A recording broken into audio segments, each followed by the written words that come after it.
Hi, everybody. Hello. We're here. I'm not on quite so many painkillers today. I wish I was on painkillers. So do I. I preferred him when he was in Turkey and we were doing it over. I'm still a little bit in pain, so every now and again I go like, but put up with it. I preferred him when he was in Turkey. Yeah. I've forgotten what a nightmare it is when he's sat here. Oh, I haven't done this. Oh, how do you get to bloody? How do I send you the PowerPoint? Yeah. We never ended up getting the PowerPoint. No. What an absolute palaver. So, the usual disclaimers of disorganisation. We don't. Oh yeah, no, we do disclaimers. We do generally do disclaimers. The whole fucking thing's a disclaimer. Yeah. Yeah. Apparently, if you swear in the first 5 minutes, the algorithms don't promote you. That's what's going on. That's where we're going wrong. It's got nothing to do with anything else. If it weren't for that, we'd be like Joe Rogan or something. Yeah, we'd probably be Joe Rogan. I expect. Joe Rogan. I'm also I took my laptop to Turkey. Never ever used it. It's fine, but somehow I seem to have been like signed out of everything, and so I can't sign out of everything. I can't sign into YouTube to comment in the chat. So, but it doesn't matter because you're going to be doing your talk first. Yes, I'm going to be moving my talk first. In a very disorganized fashion. But how is everybody? I hope everyone. I know we had Nick last week. Thank you, Nick. You did an amazing job. And now we're going to show ourselves up. I wonder what you're going to say there. We're going to I don't know what I'm going to do. Yeah. I was inspired by your talk, Nick. Hi, Gary. Hi, Green. Hi, Nick. Right, carry on. Hi. Yes. Hi to all of those people. I was inspired by Nick's brilliant presentation.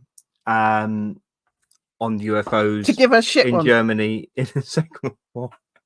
I was a little bit all over the place in that, obviously my mind's been in Turkey, the ancient sites. Liz has banned me from talking about those, but I probably slipped some stuff in about them as we go along. I'm so sick of stones. There might be some more stones because that's what we do. That's what we do. But I was inspired by Nick's talk, and also I've just had a sort of interest in the back of my mind. Not that I've explored it in depth to the extent that Nick has, but just the whole fact of this esoteric nature of what we can't actually talk about the people we're supposed to be talking about, can we? Do you have to use the euphemism? Let's call them the nasties. The nasties. That's brilliant. It's pretty good. That's absolutely perfect because it's almost the same as the word we can't say. Yeah, the nasties. And they were nasty. The nasty people with very nice uniforms. Yeah, this is another disclaimer. This is in no way going to be saying that the nasties were in actual fact niceys. Not saying that. We're not saying that in the slightest. Absolutely not. We're not saying that. But I guess the way I've thought about it, looking at this stuff, is that perhaps on various different levels. I'm scared about what's coming out your mouth now. the fact that these people were unhinged, and it's a lot of esoteric stuff now gets attached to the nasties, and so in more recent times, when a lot of esoteric concepts come up, the media, the mainstream, whatever, they can just say, oh, this is used by right-wing groups, this is an ideology that has been used by the nasties, and and they use it, so it becomes discredited, and it's a way of, amongst many other things which we'll go into, about how the nasties were perhaps used by bigger forces, so that it's part of this big horrendous game of millions of people dying, but obviously for a sort of a greater plan, if you like. What nasties is code for in the chat, and I try to do it in a codey way, but I don't know how clever the algorithms are these days. Yes, welcome back, Ben. Go and have everybody. What? Not right now. No. Go and have a look at Ben's reportages. He's been to LA to see Contact in the Desert. Palm Springs. Is it LA? Yeah. Well, Palm Springs is outside the posh bit. But don't do it right now, because No. that's a bit tight on us. I mean, we love you and everything, Ben, but yeah, this is our moment. We'll give it a few bits. Mind you, halfway through my talk, people might say, "Oh, right, we'll have a look at Mark. we'll have a look at Ben." They won't. But okay, well, let's start launching into it. So yeah, so there was. Shall I start sharing? Yeah, so there was the obvious. Give us a chance. Inspiration from Nick. Give us a bloody chance. I know. Well, I am. I'm just talking as it's going. I am. Oh. So, but yeah, okay, a little bit clickbaity that we had Indiana Jones in the sort of thumbnail to start for the other. But this it is important, I think, because it's very much. It's another one of those films like Star Wars. It's one of those films from the 80s, which get into the consciousness. It was a big those Indiana Jones films. I loved them as kids, as I was a kid, and it certainly got in my mind, you know. And it was maybe only second only to the Star Wars films in my sort of childhood lexicon. And obviously, there's this undercurrent within most of the films, not the second one, but certainly the first and the third ones, where the nasties were the bad guys, and it had this. It talks about this, the idea of the nasties going after these ancient relics as part of their trying to get power and conquer the world. Well, they were after the Holy Grail, weren't they? Well, yeah, I mean, that one. Was that a different one? Yeah, no. This is, as I'll mention later. I mean, that's the theme of the third film, The Last Crusade. They're looking for the Holy Grail, but in actual fact, as I'll go into, that was amongst many other things. That was something that was at least talked about, and you know, they were trying to find that, and they had all sorts of plans to try and get those, get the Holy Grail. So, so the Indiana Jones things, I think it was in my consciousness from a long time ago, and I think without delving in too much, I was sort of intrigued by this idea that the nasties were into the supernatural. It always it sort of it jarred a bit with me when the sort of the bit at the end when I think it's all right to give spoilers on a film that's like 30 years old, but when the ark gets opened by the nasties, and you know the guy's doing a sort of a bit of a sort of an Egyptian like evocation over it, but then all these spirits come out, and the nasties are all melted away. And I remember as a kid thinking that sort of jarred with me, because it was sort of, the film as a whole was, although obviously it's an adventure, you know, Hollywood film, it was sort of, you know, within the real world, if you know what I mean, in terms of, you know, it was believable to a stretched Hollywood sense. And then I thought, oh, suddenly this sort of supernatural element, it jarred with me. So I mean, I would have been 11 when that first film came out. So I'm wondering if I was already internalizing this idea that, you know, it was all about the material world and the supernatural wasn't a thing. But then still, as far back as I can remember, I don't know, maybe not then. Maybe I was still being formed by things I was getting into my consciousness, so to speak. But, you know, I have had this, my belief system is that the material isn't the only thing, and the spiritual is something. But something jarred with me with this evocation of the supernatural. But I suppose within the film, you know, it's saying there is a power of God, you know, and that destroyed the nasty sort of thing. So again, I guess that's sort of reinforcing the idea that the Allies were the force of good, and they had God on their side, if you like. And another thing that struck me, obviously, right at the end, when they've got the ark, and then it's like, you know, Indiana Jones is like, oh, great, it's going to be in a museum and all that. And then you just see it being put into a great wooden crate and going into this massive warehouse with loads of other crates. And I was a bit confused at that, I think, as a kid. But I suppose that again is sort of saying that, well, in a way that the Allies, that they were collecting ancient relics as well, but maybe the film was maybe pushing this idea that they weren't believing in those forces, and they were just locking them away to be studied or hidden away. But I think, in actual fact, as we know, really the people in charge in the West, if you want to call it, and what's become the dominant, what is the dominant empire, the British Empire and then the American Empire. There's an esoteric basis to all of those, and so the idea that they're all scientific and rationalist is a bit of a misnomer in actual fact.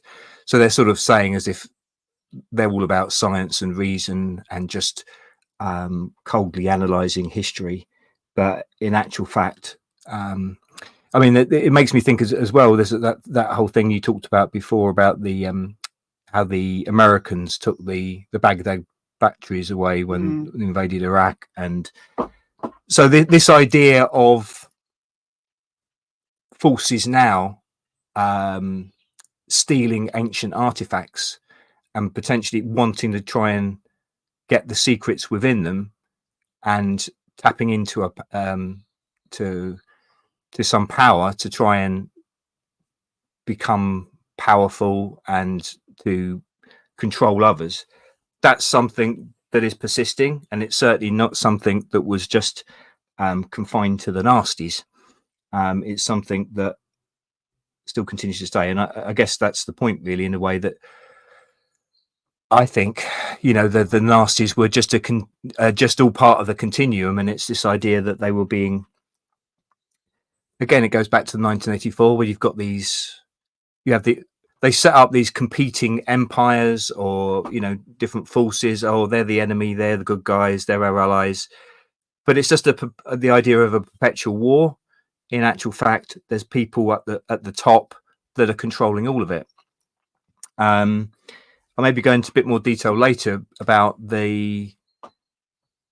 but there has all this extensive research that millions and millions of dollars from these major corporations in America, collusion with the British government as well, in Germany, between the wars and right through. Actually, when the war was going on, there was, you know, British corporation, well, I think probably British, but definitely American corporations, massive corporations that are still around now, that were financing the nasties, that were providing the resources that enabled all these them to become strong and powerful and start all this war up. So I think that just shows you that they are just playing both sides.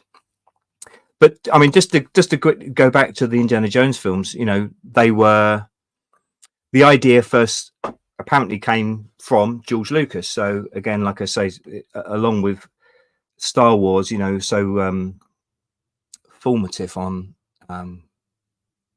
if you like, my belief system as a child. But he apparently back in 1973 wrote this Adventures of Indiana Smith.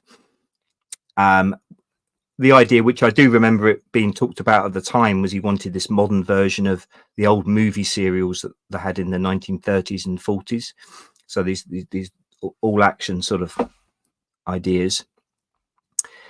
But apparently it was this other director, which is the next picture, was Philip Kaufman. Sorry, it's gone a bit like that, but he didn't send them over quick enough for me to sort it out. He sent these over to me at 7:03.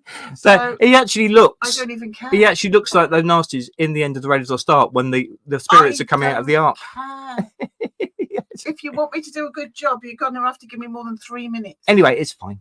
Right. So anyway, so Philip Kaufman. People aware of his work. I mean, he's an interesting film director. I haven't by any means seen all his Very films. skinny head, apparently. Yeah, he's very skinny. He's a Nephilim. He directed actually the remake of The Invasion of the Body Snatchers, which is a really Somebody snatched his body by the way. yeah, which is a really good film. Just as an aside, but so he's a director in his own right, as well as sort of a screenwriter. So he didn't direct Raiders of the Lost Ark. Steven Spielberg did. So you've got all these massive Hollywood insiders. You know, again, obviously, as we know, Spielberg. So you know, his films so much sort of influencing the agenda, whether it's films about extraterrestrials or the Second World War, you know, various different things in between. So Spielberg directed. Lucas came up with the concept, and he's given credit of co-writing the first film with Philip Kaufman. And apparently it was Kaufman who came up with the idea of this Ark of the Covenant, the biblical Ark of the Covenant, as being the object that Jones and the Nasties are trying to get hold of. I did quickly had a little look into Philip Kaufman, because obviously he's not someone that's as big a household name, of course, as Lucas or Spielberg.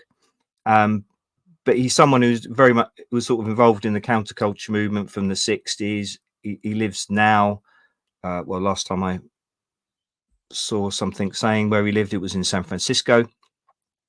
It's obviously a place that's sort of very influenced with the counterculture.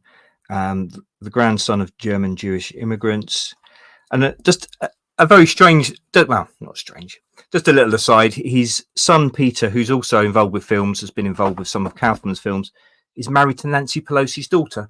I know it's just an aside, doesn't mean anything, but I guess it just shows that interconnectedness, especially in this sort of liberal left ideology of media, politics. There's just lots of connections with people. I'm not saying that there was a deliberate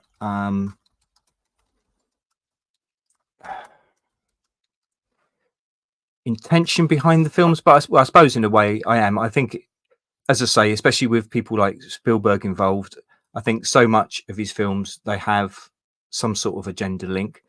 And I think with the Indiana Jones film, I think it is putting out there this about the Nasties and their connection with the esoteric and the religious. So, as I say, we mentioned that. I think they're going to the next slide.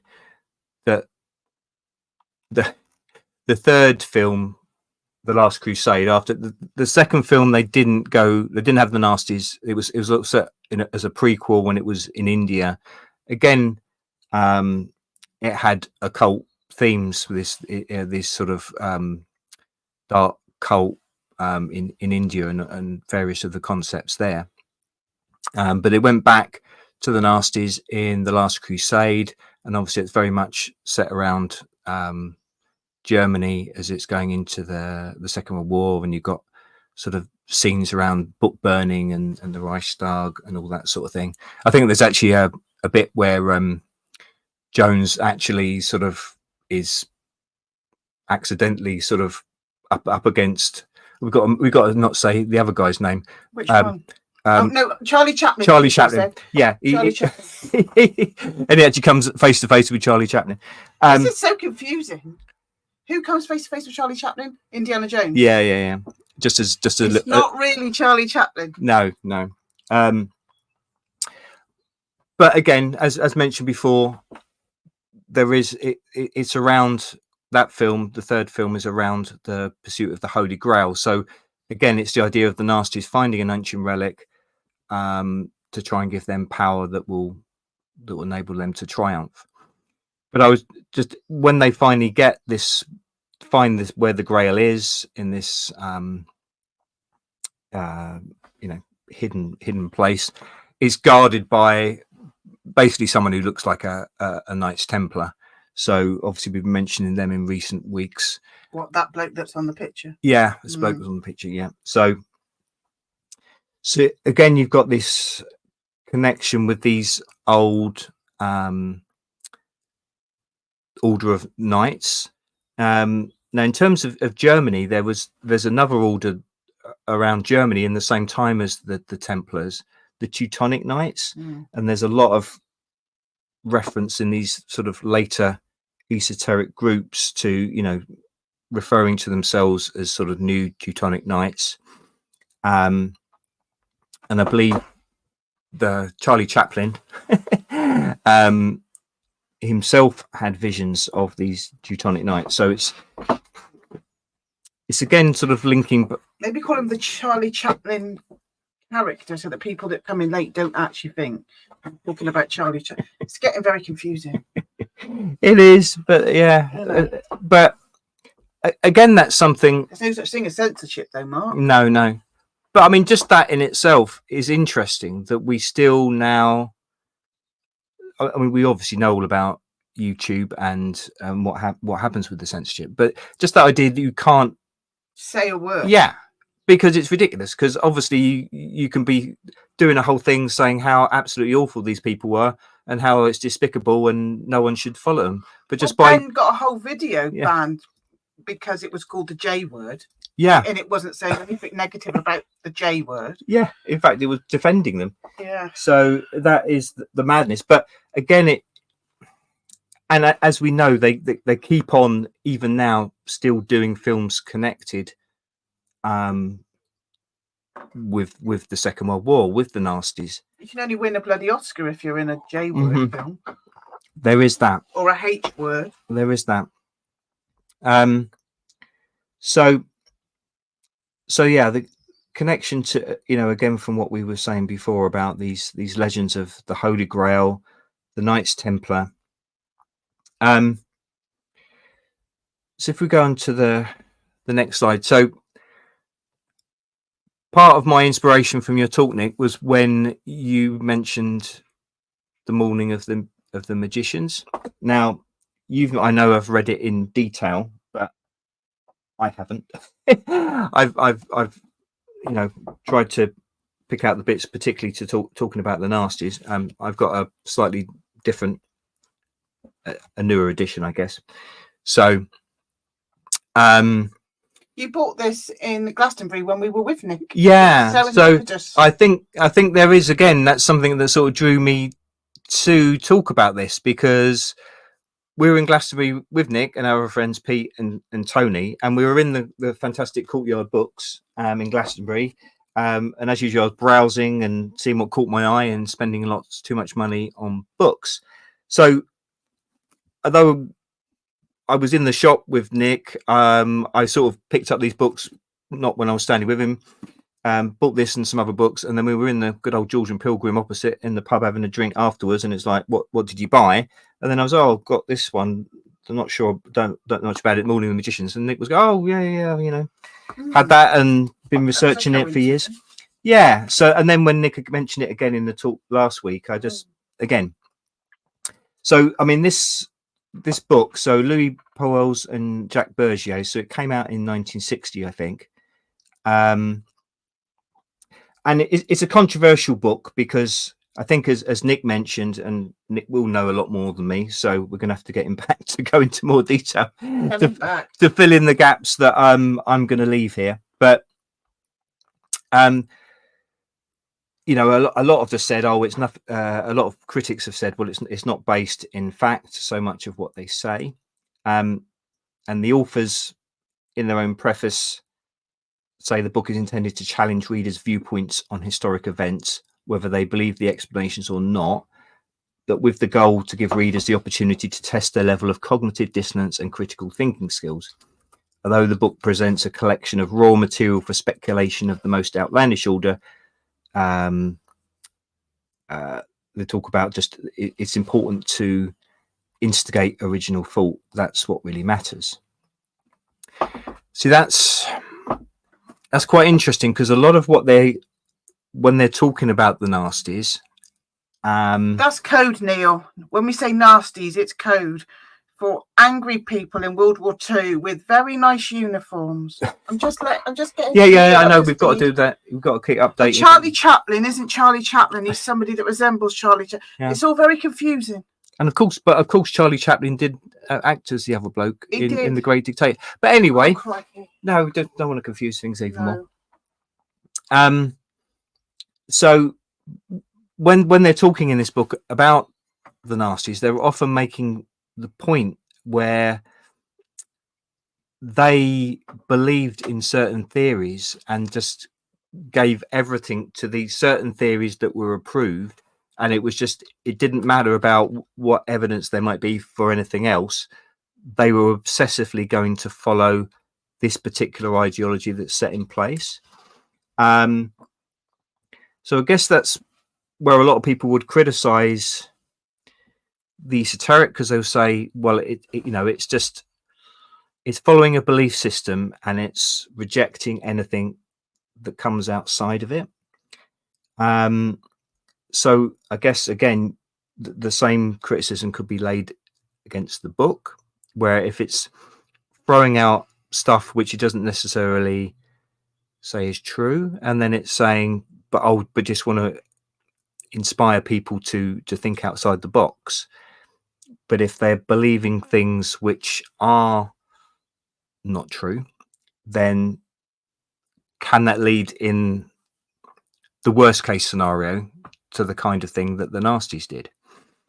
And what they say at one stage in the book is that they're not advocating that people do what the nasties did, and they're sort of saying they went too far in trying to make it for a whole country and getting this twisted ideology.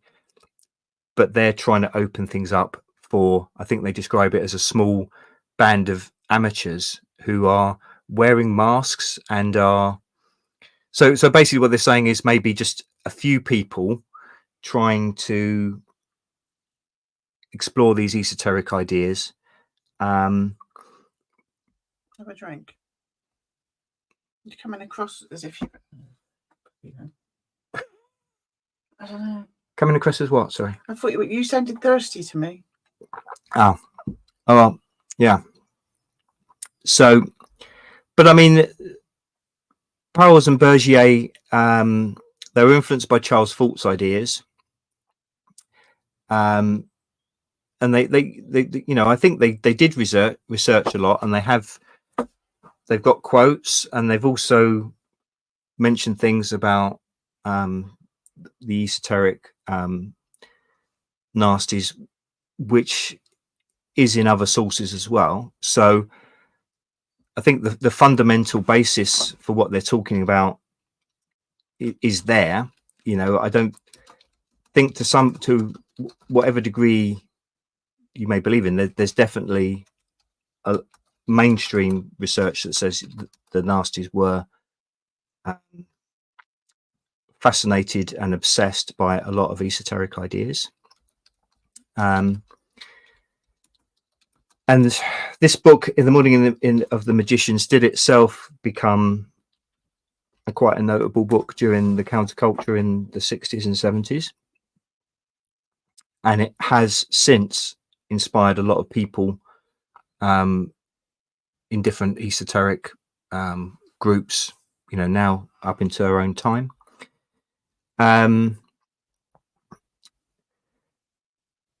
So, I mean, I think one of the subtitles which they've changed in this edition is that the authors talked about it being fantastic realism, and that struck a note in me because I like the kind of fiction which is known as magic realism. That's what I've often described the stuff that I tried to write myself as fiction, as magic realism. So again, I like this idea of the real world but being interjected with things that are magical and spiritual, and that, I would say, is my belief in the world. That's how I think it is structured. I don't think it is all if you like, the rational materialism that predominates now. I think I think in itself it's become an ideology, hasn't it? And it's something, again, in the same way as the ideology of the nasties. Anything that becomes obsessively focused on to the detriment, excluding all else, as we've seen with recent years, and what we've been doing, again, they've created pseudoscience, but they've said it's the consensus and it's the only way of believing, and they've used it to enforce a totalitarianism, basically. So I would say that's not really any different to what the nasties do.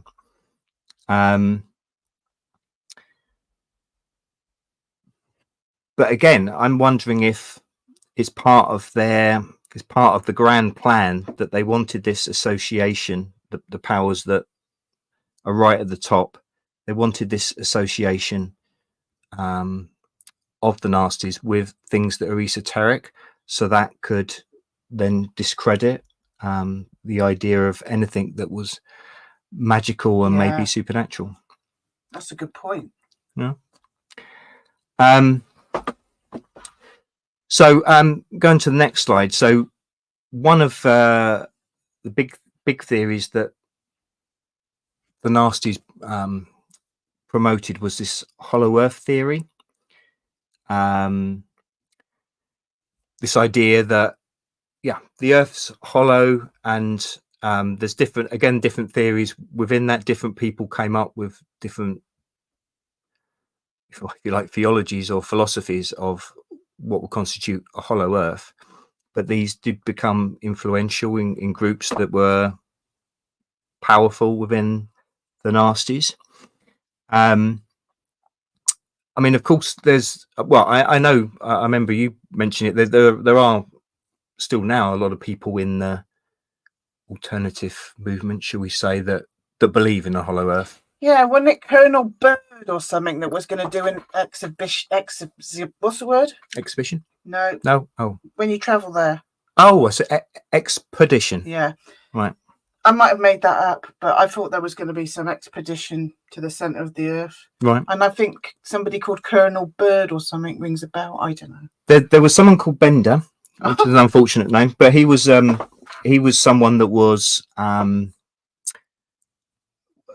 one of the proponents of the hollow earth theory. But I think he actually died in a concentration camp, and it does. That's an example, and there's so much of it that actually the nasties persecuted so many people that were esoteric once they came to power. So the idea that esotericism equals the nasties is wrong, because they had certain theories which they sort of became the consensus, became the official consensus, and it was like, right, you have to follow this, like this is the state religion, if you like, because they wanted to set up, if you like, a counter religion that people would follow, that would be in opposition to the established religions of the past, whether it be Christianity or whatever. So, but it just goes to show you, because there were so many what you might call free thinkers, people that had esoteric beliefs, that were persecuted, ended up in concentration camps, executed, or they had to flee Germany in exile.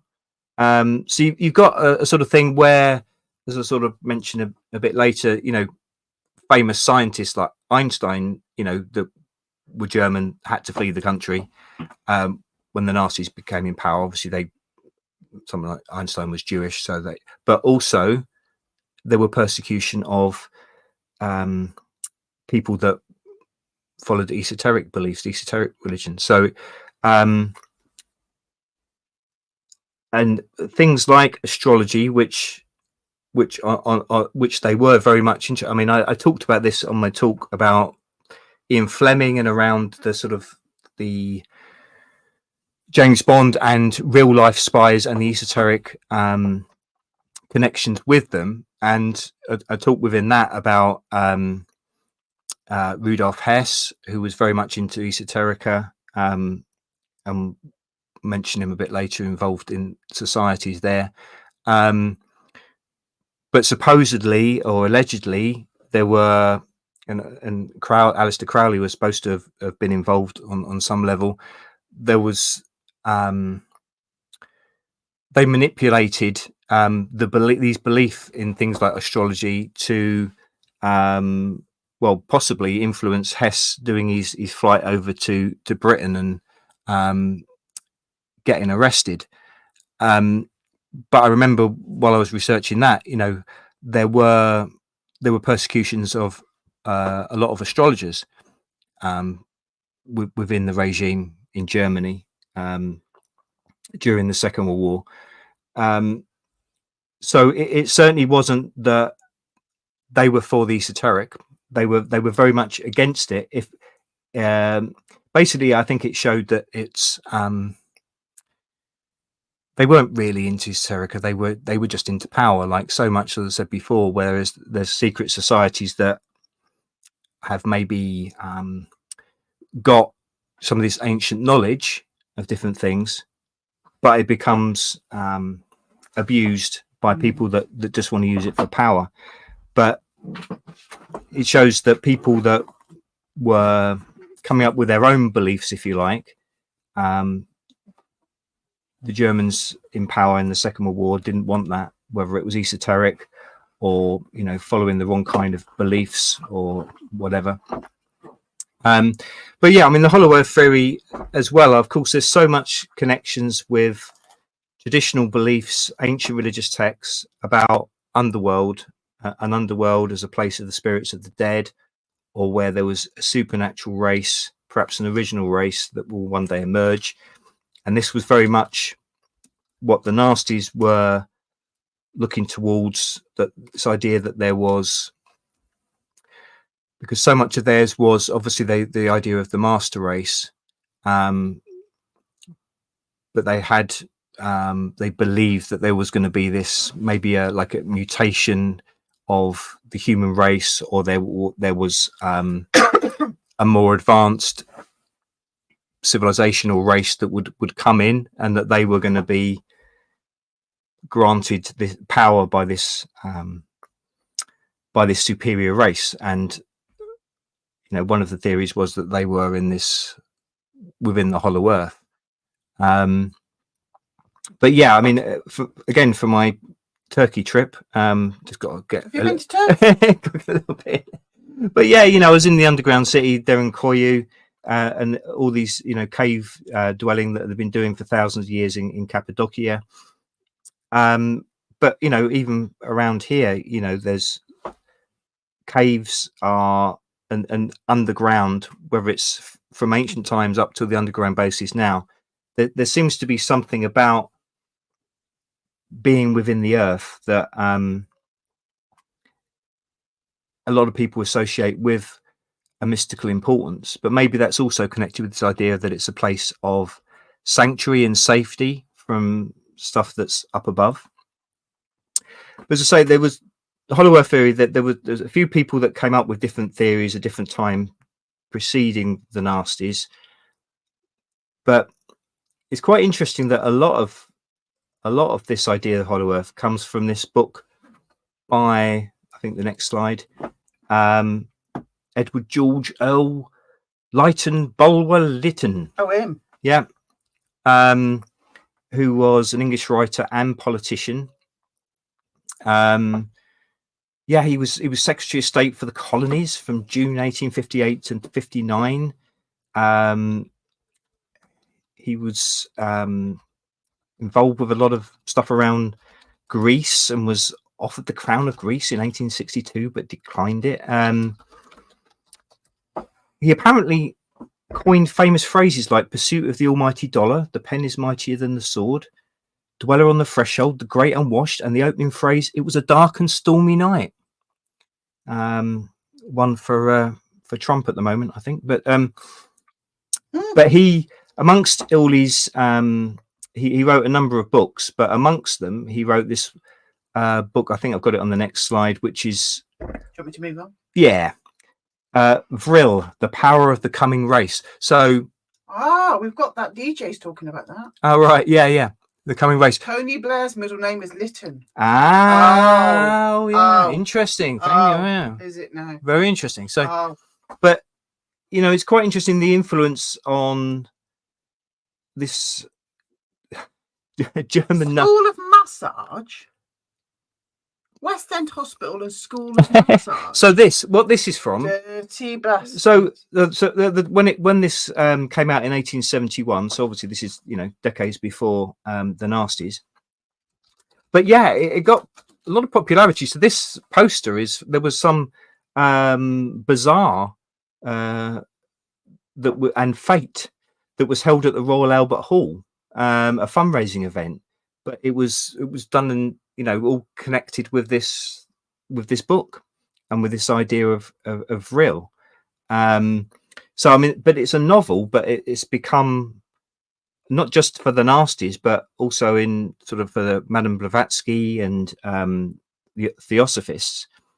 You know, they thought it had essential truths about it. So so this Lytton guy had an interest in the occult. He's supposedly, I think, connected with people like the Rosicrucians, although that's sort of not, I think, officially accepted.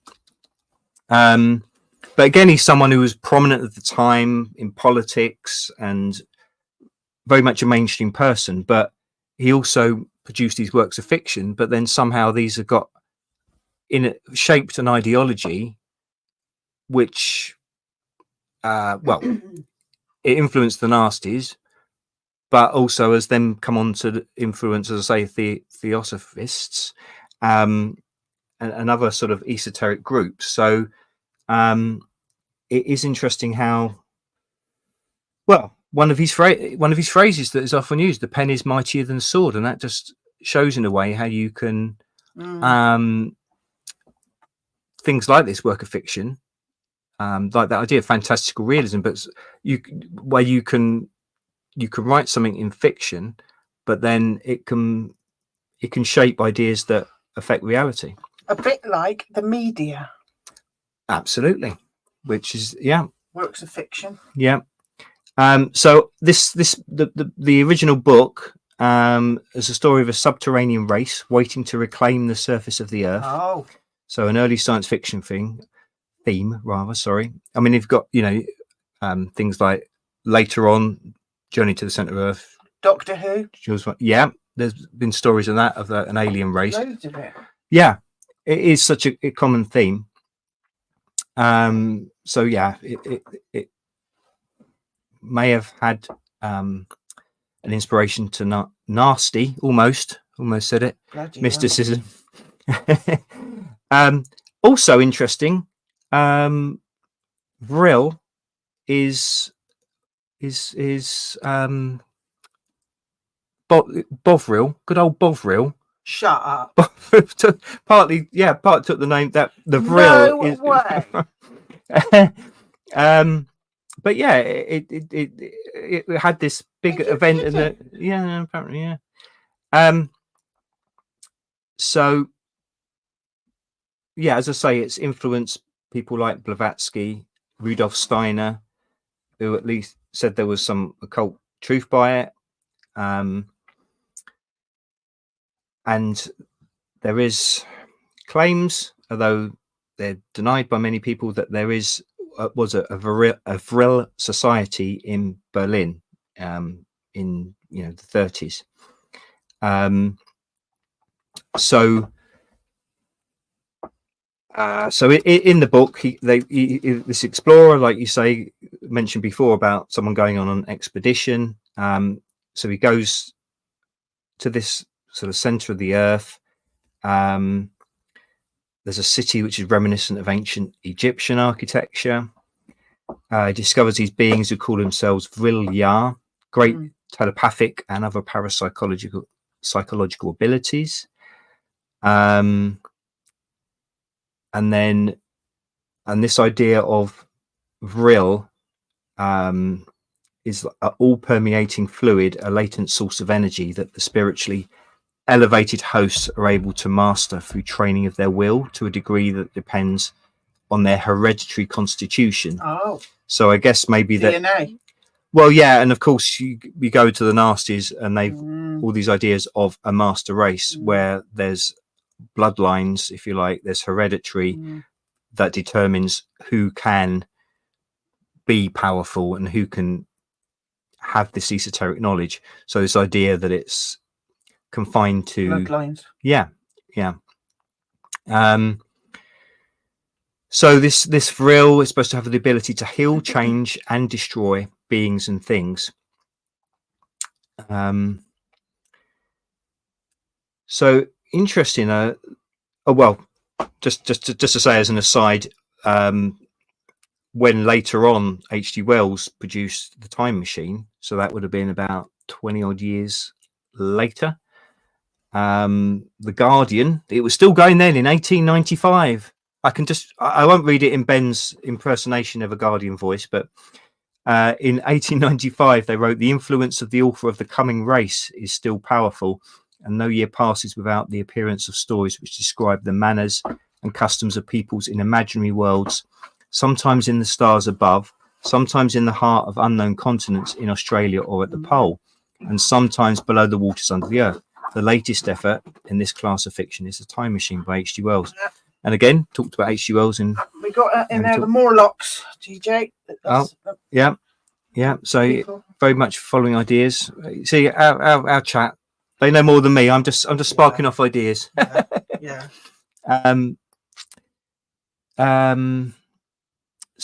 So he was apparently inspired by occult forces or an interest in the occult, Bulwer Lytton.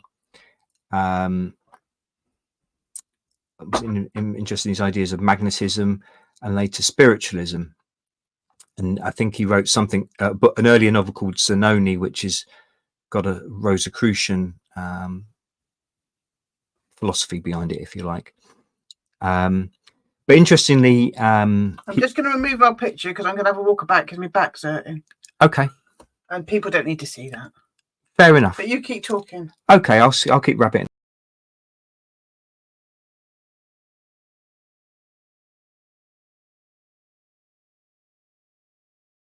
We better put us back because we remove the audio when we do that. You can still walk about. Well, you say that, but I ain't got my trousers on. In that case, best not. I'll do that. It's all because I've got my problem with my back. It's all you don't even want to know. Shall I? Where's the camera? Shall I hold the book in front of the camera? Yeah, should I hold the book in front of the camera? All right. Okay.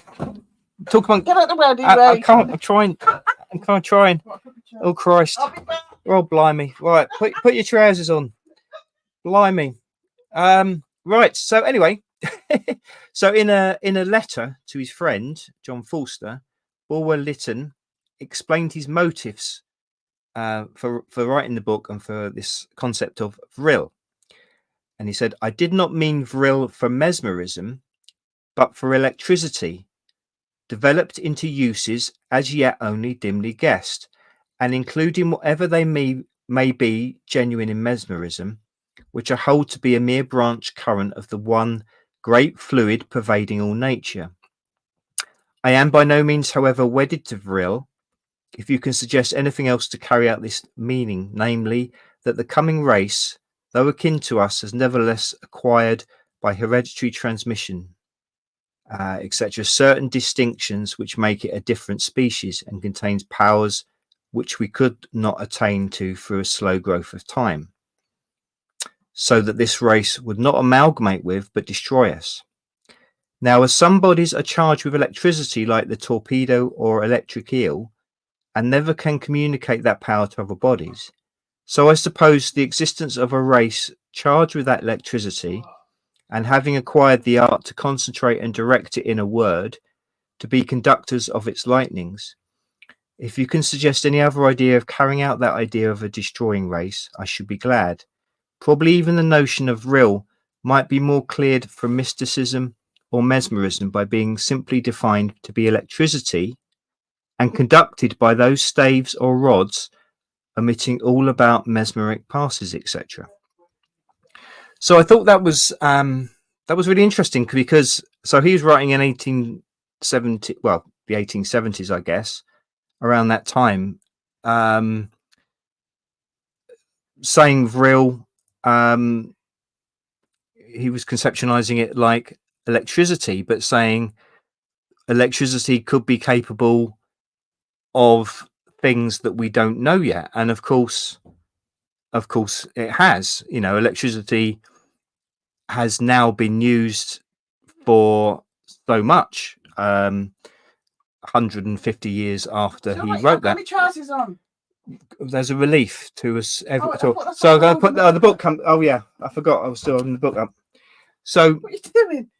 I'm just gonna have a little move around because I've got a right, bad okay, back. all right, Just ignore me, everybody. okay, it's not distracting at all. Anyhow, I'm an injured woman. Yeah.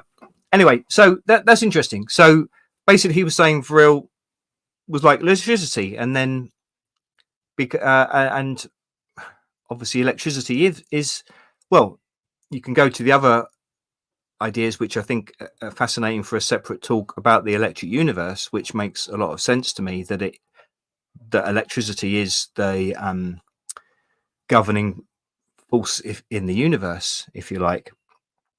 But all of our bodies have this energy. Everything has this energy. So this idea of vril, I mean, there's obviously many other conceptions of things like chi, this idea of a life force and energy which is within everyone and everything. So you could, I think, just say vril is another word for this sort of life force or energy. But yeah, I thought that was an interesting concept. I think it is interesting going back forward to the nasties, because as they were saying in the Morning of the Magicians, there's this idea where, well, again, it's interesting because as Nick was talking about in his talk, of course, we know that the Germans were far superior to everyone else in terms of rocket science. And of course, we know after the war, the Operation Paperclip, the German scientists went across to America and other allied countries, and of course, most famously in the mainstream, at least, of course, set up NASA and were responsible for all that. But in things like the the race for the atomic bomb, they were behind the Allies, and I know there's been well, of course, that's been back in again Hollywood when making the Oppenheimer film. Again, it's another one of these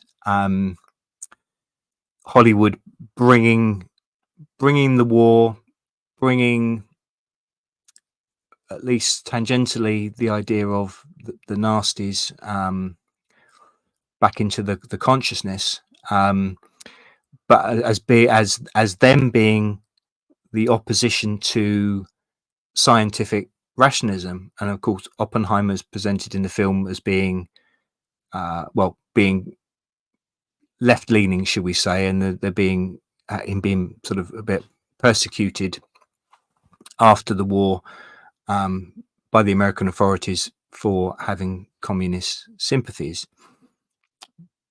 But there's also promotion within that film, within the narrative, that he he basically was a pacifist, and he was dismayed about the destruction that his bomb caused.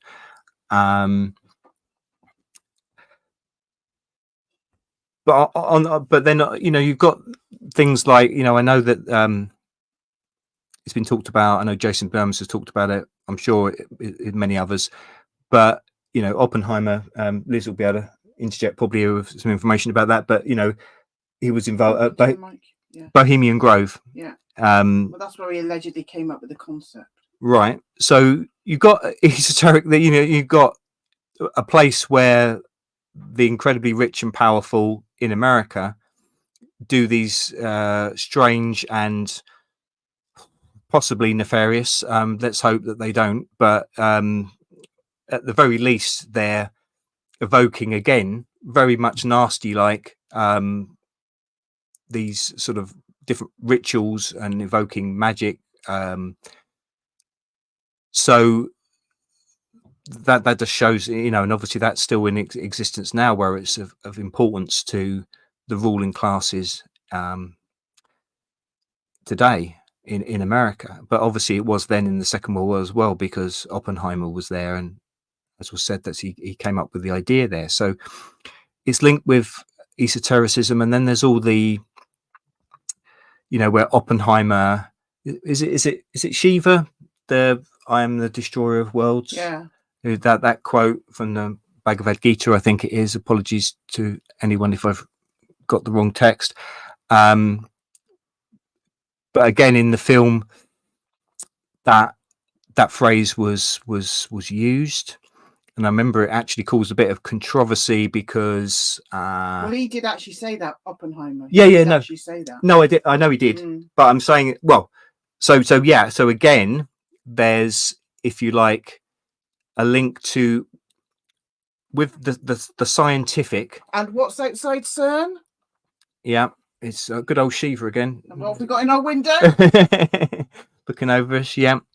So I think what I'm trying to say there, first on one hand, is that the esoteric is connected to science in our supposedly rational world. And so a bit of this idea where they're setting up like an opposition where irrational nasties were defeated by the rational materialist allies. But again, it's not as simple as that. And there's all these esoteric connections with the power and science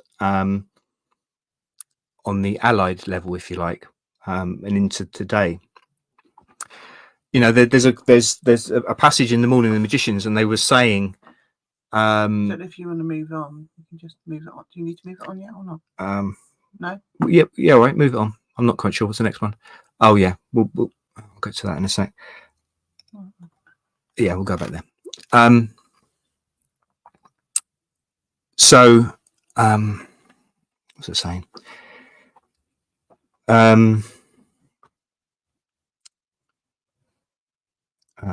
Lost me thread. Sorry. That's all right.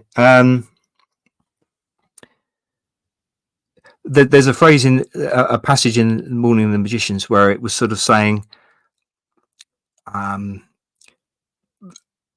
the ordinary people, say in Germany in World War II, why would the hollow earth theory seem any less strange than the idea of sort of quantum physics, and the behind the atomic bomb? They're both talking about something that's you can't see with your own eyes, and so much of quantum physics is theoretical. It's numbers, it's algorithms to the majority of people. It's not something they can see in their head. It's something we're asked to believe because we're told it by people that are probably or supposed to be much cleverer than us. But again, it's a belief system that is talking about something that we can't see and we can't verify with our own eyes and our own senses. We're told by people that have analyzed these things or have done the theory, and they can work out the mathematics, but it is all something that is in people's heads, if you know what I mean.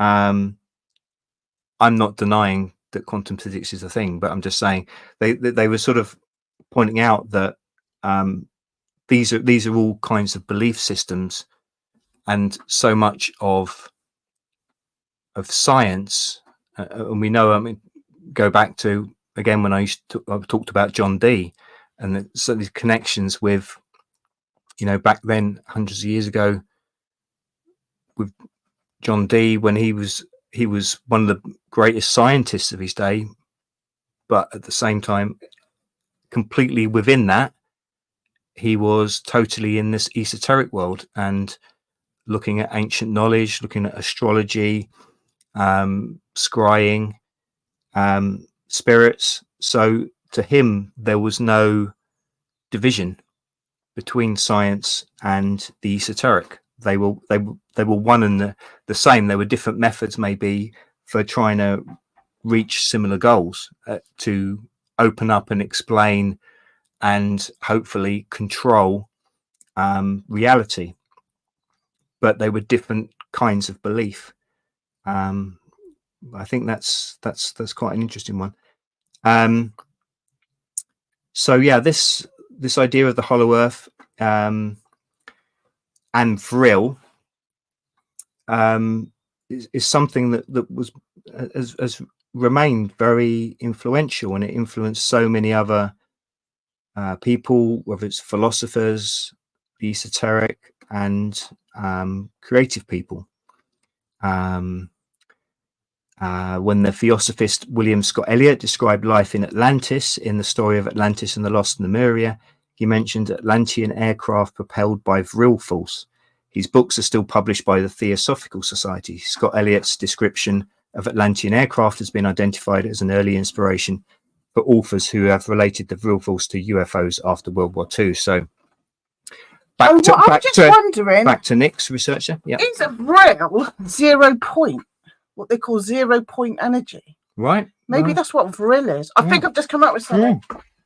I've come up with something. Well, yeah. Again, there's these all these concepts of. I come up with something. Different ways of energy. I suppose again, it's what you call it. Maybe just giving a different name or slightly different theoretical tint to. But these are all concepts, I suppose, of energy that permeates things and that can be used.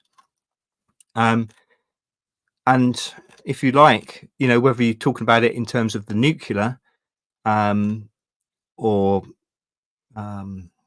technology, but these ideas of some unseen energetic force and how that can be manipulated, that's the dominant thing in our life, our cosmology, really. Apparently, I didn't realize, I'm gonna have to listen to this now, David Bowie's 1971 song "Oh You Pretty Things" makes reference to the novel The Becoming Race, which is another little connection, because we know David's had a few connections of the esoteric within his work over the years. So anyway, apparently, if you want to move on to the next slide. Before we do, I've highlighted a comment by Nick. Oh, thanks, Nick. Thanks for your assistance. Helping me out here. You need to read, I can't, Topher Johannes, Vril de something. Thanks for that, Nick. The Kosmische Aircraft. Yeah, made me sound like a bloody idiot. Wow, 1930. So that's. So because I've highlighted it, we can go back and find. Brilliant. Because I've learned how to do it. Because Nick, as he said in his talk, has gone back and got old books going back years. I mean, that book's 1930. Nick so knows what he's talking about. Nick knows what he's talking about, and I apologise. I apologise, Nick. I know I'm butchering this. You're not. Stop being upbeat.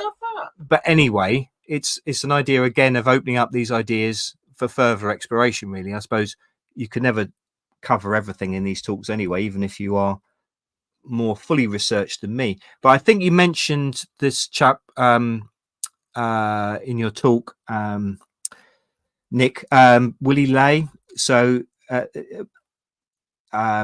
he's in that picture with Werner von Braun. I mentioned obviously the nasty rocket scientist, Operation Paperclip, that started NASA. So Willie Lay was a German rocket engineer who had immigrated to the United States in 1937. In 1947, he published an article titled Pseudoscience in, I'll say, Nasty Land, in the magazine Astounding Science Fiction. Bloody chipping him, So that's interesting. So he's putting it in a science fiction magazine. So again, you got the blurring, which is where we are now, of course, because it's a blurring. I know they accuse us of doing it. Oh, disinformation, you can't, it's fake news. You can't, the powers that shouldn't be, the mainstream media, etc., they say, oh, these people, i.e. us, they're muddying the waters with, so you don't know what to believe anymore. So believe us because we're the real truth. But we know that they're actually ones doing disinformation. But it does, I've got to admit, from our side as well, there are obviously going to be people on our side of things. And I think Nick's doing a good job because he wants to dig down and get to the reality behind a lot of the stories come out. It's all very romantic, isn't it? Yeah. Funny enough, I remember Jermaine Greer in one of these culture shows that they on the TV or whatever, and it was talking about a William Blake exhibition. And I was a bit insulted because I think I might mention it in my Blake talk, because they said, he was obviously sandwich short of a picnic sort of thing. He was a bit mad, again, that sort of thing about Blake being mad. But Greer was talking about she was saying about Blake's pictures because he has these sort of gods and angels and that, and they've all got this muscular sort of Greek god type imagery, and she was going, I didn't like that. It's like she was saying it was making her think of nastyism. She was saying, oh, that came out of romanticism in Germany, and I think that there is something of that German romanticism. There is something to be said for how that developed into these ideologies that the nasties pursued. So there is always a thing, because I'm someone who likes to believe in the power of the imagination, like Blake, creativity, and the magical, the spiritual. So I've always been, I prefer that to science, but then I started to read little bits about quantum physics and think, some of this science that's actually backing up a lot of this idea that there's, if you like, an unseen esoteric side to the within the material world that it's based on. But yeah, I think it's something we always have to bear in mind, that these things can be corrupted. And I guess the bottom line is you don't end up being a nasty, because if you're pure at heart, just in terms of meaning, if you're someone who cares about humanity and you don't want to use any knowledge, you just don't want to hurt others, then if you have that mentality, trying to seek knowledge within the esoteric, that's not going to lead to you then wanting to exterminate other people. But again, it's like anything. If people have a mindset where they want to use something for power and for controlling others, destroying others, so they're superior, then whether they're using science or magic or religion, politics, whatever they're using, they're going to misuse it for devious and criminal ends. So anyway, back to Willy Ley. He wrote in Astounding Science Fiction that the high popularity of irrational convictions in Germany at that time explained how nastyism could have fallen on such fertile ground. Among various pseudo-scientific groups, he mentions one that looked for the vril. The next group was literally founded upon a novel, his quote. That group, which I think called itself, well, this is going to be one of those long German words, Wahrheitsgesellschaft, Society for Truth, which was more or less localized in Berlin, devoted its spare time looking for vril. I think Nick mentioned this in his talk. So obviously Bergier and Pauls again mentioned the existence of a real society in 1960 in the Morning of the Magicians, and they said it was a secret community of occultists in pre-nasty Berlin that was a sort of inner circle of the Thule Society, which I'll mention in a minute. They also thought that it was in close contact with the English group known as the Hermetic Order of the Golden Dawn. So then you do get, I think, again, I mentioned in the talk about Fleming and Crowley being connected with the British Secret Service. And so again, as I think I talked about at the time, you got this idea again. Was there, again, on this sort of level with these people where they're supposedly fighting on the opposing sides within the esoteric realm, but again, in some way, especially someone like Crowley, who was quite devious, maybe certainly very clever, could they be in connection with the other side and not actually supposedly fighting against them, but in other actually working for the same ends behind the scenes? So historians have shown apparently that there has been no actual historical foundation for the claims of Pauls and Bergier, and that the article of Willy Ley has only been a vague inspiration for their own ideas. But Pauls and Bergier have influenced a whole new literary genre dealing with the alleged occult influences on nasties, which have often been related to the fictional real society. But again, I don't know. We know that, I think, the sources that verify that this hollow earth theory was certainly something that was thought of by prominent people in the nasty party. And they knew about this novel, and they knew about Vril. And it connects with so many of their ideas of there being a superior race that they're part of, or they are sort of the next step for the human race to sort of meet with these people from that are even higher. So, I mean, to me, it makes sense, or it doesn't seem really far-fetched that there would be a real society. But anyway, again,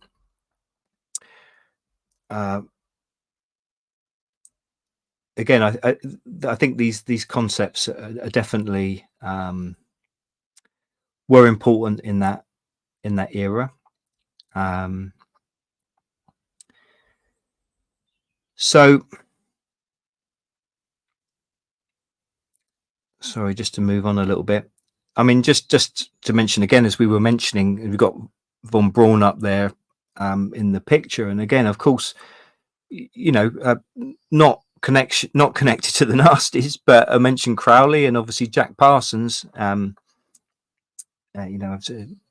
Thomas Sheridan's done a documentary on him, but again, you've got occult links there with someone not a nasty, but someone whose work on rocket propulsion became instrumental to, again, the formation of NASA.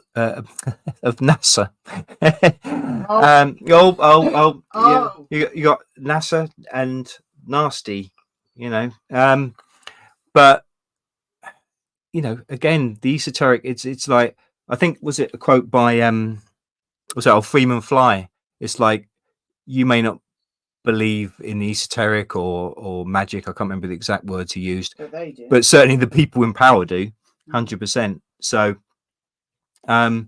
so again, the rational scientific world is completely linked up with the esoteric pretty much at every stage. But now there was how do I move this on to the next picture?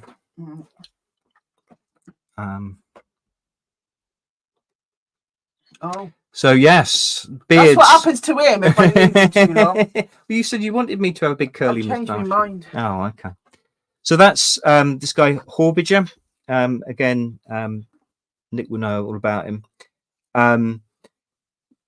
But again, he was someone who was an engineer, and I think he invented these valve system, which you know, is still in use today, and was, you know, so he was, if you like, a scientific or technologically minded, at least, man. But he had this theory of this theory again linked to sort of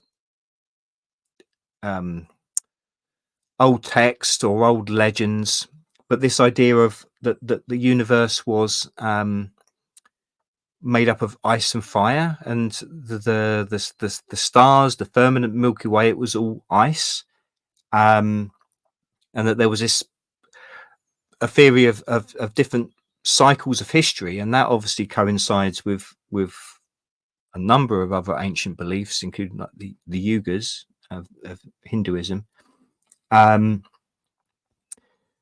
I think he saw the universe as being this sort of battle between ice and fire. And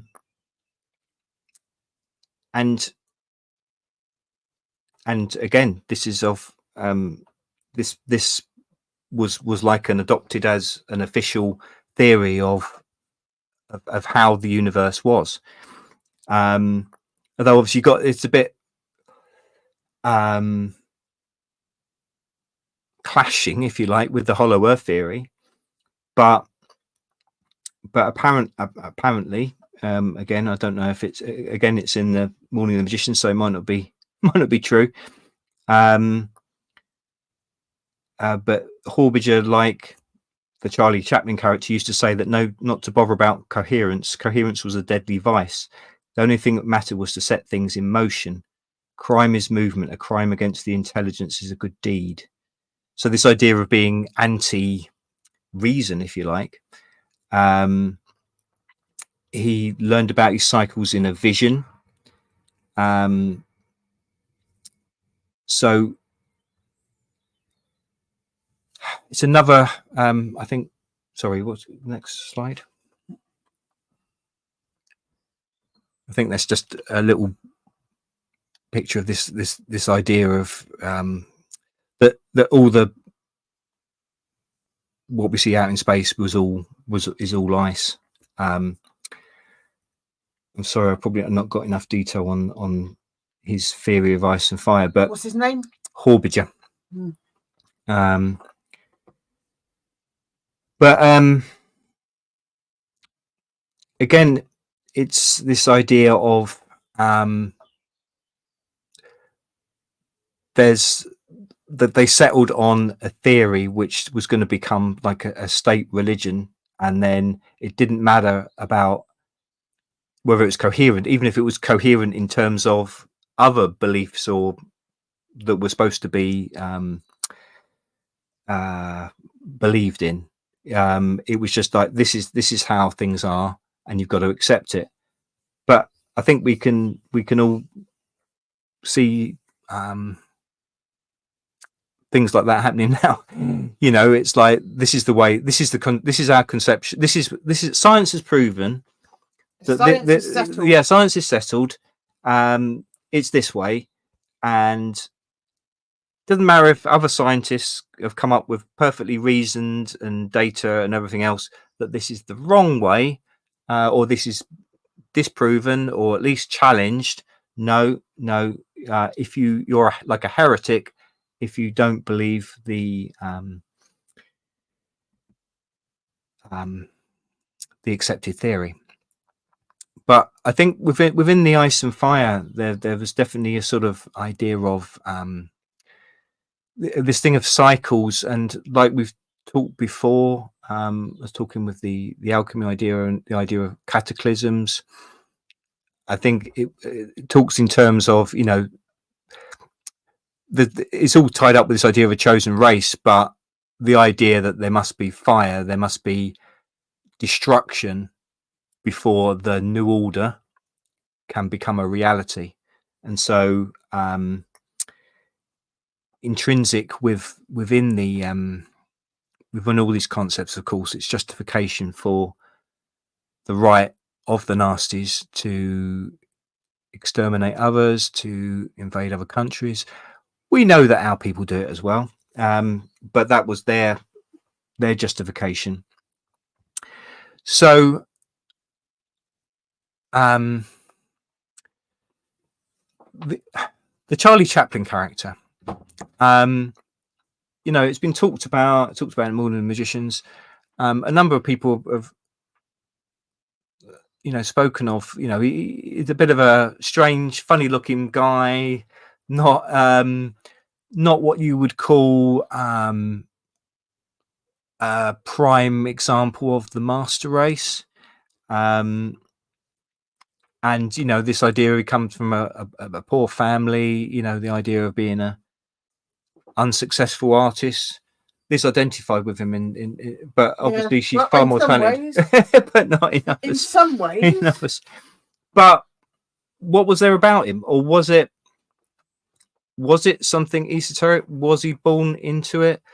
Was he just basically put there as a puppet? Maybe bits of all of them. I mean, go on to the next slide. As a number of people will know, Nostradamus famously, amongst many things, supposedly predicted about the Charlie Chaplin character. From the depths of the west of Europe, a young child will be born of poor people. He will, by his tongue, seduce a great troop. His fame will spread far beyond Europe. And then there's another quatrain mentions fighting close by the Hister.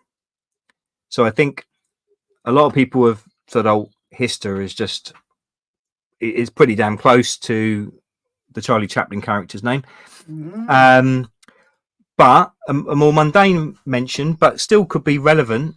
It's that Hister is the old name of the Danube River, but then the Danube River does start in Germany and it runs through Austria amongst other countries, obviously, which were maybe we should call him Hister. Maybe Hister will get us with that, or the algorithms will probably still kick us in. Were you Charlie and the Nasties? I said it sounded like a punk band from the 50s. Yeah, it did a bit. Yeah, it's not Charlie and the Chocolate Factory, but Charlie and the Nasties. Yeah, Charlie and the Nasties. Don't go confusing us. No, okay. Yeah, stick to me bits. Yeah. I mean, obviously within this master race idea, again going back to one of my previous talks with Dostoevsky. So again, he was in the 19th century, but there were already these concepts coming out about this idea of some people who are born to greatness.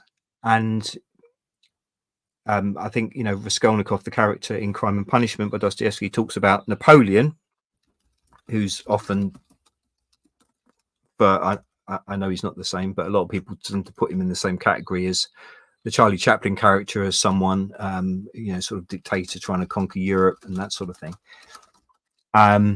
But this idea that certain people they're born to greatness or they're destined for greatness. So for them, they're allowed to do terrible things, if you like. They're allowed to kill other people because it's more important for whether it's for the greater good for them to assume this greatness, which is their right. They should be allowed to do these things. This idea, this abuse of the Superman idea, and again, Nietzsche, his philosophies were used by the Nazis again as a justification, but a lot of people would agree that they twisted what he said and they took bits which fitted what they wanted. But there's a quote here, and I must admit, I'm sorry I haven't written down who said it, but it said the tragedy of greatness is to have to trample on corpses. But again, it's this twisted idea that anyone can have the right, whether it's by an assumed bloodline or whatever, to do what they want with the rest of humanity, they got a right to rule. But then tied up with this as well, I was trying to find an article which I did, or like a newspaper clip, but I couldn't find it again when I went back to look for it. But basically, I think you would have all heard that there's a number of people believe that the Charlie Chaplin character will be connected illegitimately to, probably can't even say their names as well, the Red Shields, as Israel Diego Rivera says. the famous banking family of many years back, who have a huge influence over the world. I don't even know if that's how you spell it. Has it got an S in there somewhere? That'll do. I think we all know. So yeah. I think it's more than alleged. I think there's definite evidence for it, but the Charlie Chaplin's grandmother was a maid for one of the Red Shields, and when her son was born out of wedlock, she refused to say who the father was. There's been a few people that have been alleged. There's someone else, not the Red Shield, that's been alleged, who is also Jewish. So that's been claimed as maybe a source of why the Charlie Chaplin character had this antipathy towards people of that religion. But yeah, I mean, it's very interesting idea that perhaps the Charlie Chaplin character, although he's from a poor family, actually does have a connection to this very powerful bloodline, and that may be a reason why he was pushed forward and used as someone that they could shape, maybe, to be this figurehead. And again, people hiding behind the scenes that are actually wielding the power, potentially. If you go into the next slide, see what we're going. So this is the Thule Society, which again was like a precursor of what became the Nasties movement. So elements of its ideology and membership came from earlier occult groups, founded by Guido von List, which I'll mention later. Also, there was the Order of the New Templars. So again, there's connection to this idea of the old knights and the Crusades. The Thule Society was dedicated to the triune god Welveta, identified with Wotan in triple form. I'm gonna have to move again. Okay. For the society's emblem, Sebentendorf selected the oak leaves, dagger, and swastika. So the name Thule, Thule. So the ancient Greeks talked of this island at the northernmost extremity of the world, and it was mentioned in these works of Guido von List. So according to Thule Society mythology, Thule was the capital of Hyperborea, a legendary country supposedly in the far north polar regions, originally mentioned by Herodotus.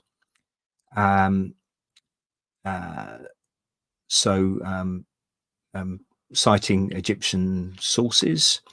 In 1679, Olaf Rudbeck equated the Hyperboreans with the survivors of Atlantis, who were first mentioned by Plato, again following Egyptian sources.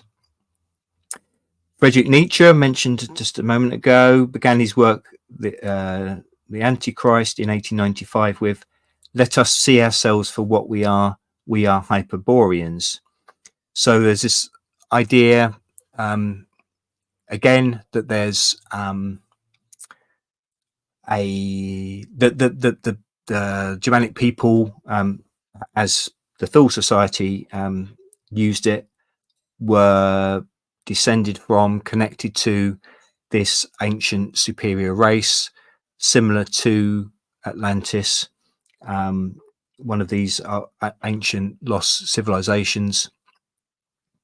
So again, they were using this as a justification for claiming a sort of, like, a birthright for the German nation, I guess. So the Thule Society organized a discussion circle that led to the German Workers' Party, Deutsche Arbeiterpartei, or DAP, founded in January 1919. Thule Society's Karl Herrer was co-founder, along with Anton Drexler, the party's first chairman. Later that same year, the guy we're calling Charlie Chaplin joined the DAP, and then it was renamed as the National Socialist German Workers' Party, and that became the Nasty Party in 1920. So some conspiracy theorists, it said on this source, I was looking at the internet, some conspiracy theorists argue that the National Socialist German Workers' Party, when under Hitler's leadership, was a political front for the Thule Society. I definitely don't have snacks. However, against this theory stands Herrer's and Drexler's resistance to the Charlie Chaplin figure. After unsuccessful challenges to his growing power, both men resigned from the party. So, no snacks here. Yep. Okay. All right. Okay. Good. So they're saying it wasn't. The Thule Society wasn't a. What are you doing? Getting it ready. Okay. Wasn't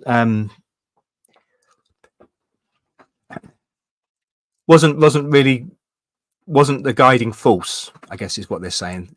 It was important. It was a society, a grouping that then emerged into the Nasty Party, but they're saying it's not. It's conspiracy theorists that say that it's really the Thule Society that were governing it. But I suppose whatever way you look at it, there's again a esoteric society of a sort that was obviously pushing an ideology in a certain way, but that evolved into this Nasty Party. So it's still whatever way you look at it, it's still an esoteric basis right at the beginning of how this came about. So I mean, I would think that lends some credence to the idea that the Charlie Chaplin character was maybe brought in and shaped as possibly, being this front for things. I don't know. So there's speculation that a number of the high Nasty Party officials had been members of the Thule Society, including people like Rudolf Hess. Now there was another character. I think. What do I do? Just press the right hand. Just let's have a look. Keep it on the feet. Top right. No, I'll do it. Sorry. We got you better explain. We've got an ergonomic mouse. It's not very easy to use. I'm not very ergonomic. So there's this chap as well, Dietrich Eckhart, who was a wealthy publisher of the newspaper Auf gut Deutsch, which means in plain German. Now, language is very important well, as we know, for everything really. But again, in terms of the manipulation of language, in different ways, is central again to these ideologies. But says he's been represented as a committed occultist and the most significant full influence on Hitler. He is believed to have taught Hitler a number of persuasive techniques. And so profound was his influence that the second volume of Charlie Chaplin's book, I probably can't even say the title of that, but it's My Struggle in German, was dedicated to Eckhart. So, I mean, this is one of these things where they one of these debunking sort of things. However, although Eckhart attended Phil Society meetings, he was not a member, and there's nothing to indicate that he trained Hitler in techniques of I said the word. Oh, Christ. Charlie. In techniques of a mystical nature. But it's one of those things where they try and debunk something and they say, oh, yeah, they were there and they did this. They were interested in that. But, I mean, it's still not proven, the conspiracy theories, but it's like, well, he was there. He did know the Charlie Chaplin character. There's a quote, but again, it's in this Morning of the Magicians book. Someone said, I think it might have even been when he was dying, Eckhart, and he was like saying basically the Charlie and Chaplin character is gonna, go with him. He's gonna I can't remember exact wording, like he's gonna sing the tune, but I provided the words. That kind of wording. So again, it's mentioned here whether Himmler of the SS may have been in the Thule Society as well, but it's not proven.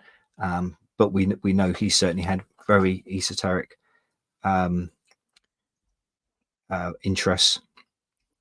There was another society, I'm not going to go into it in detail, but the Edda Society, which was something to do with these old sort of Scandinavian Norse texts. But again, these were all around that sort of era and feeding into the nasties.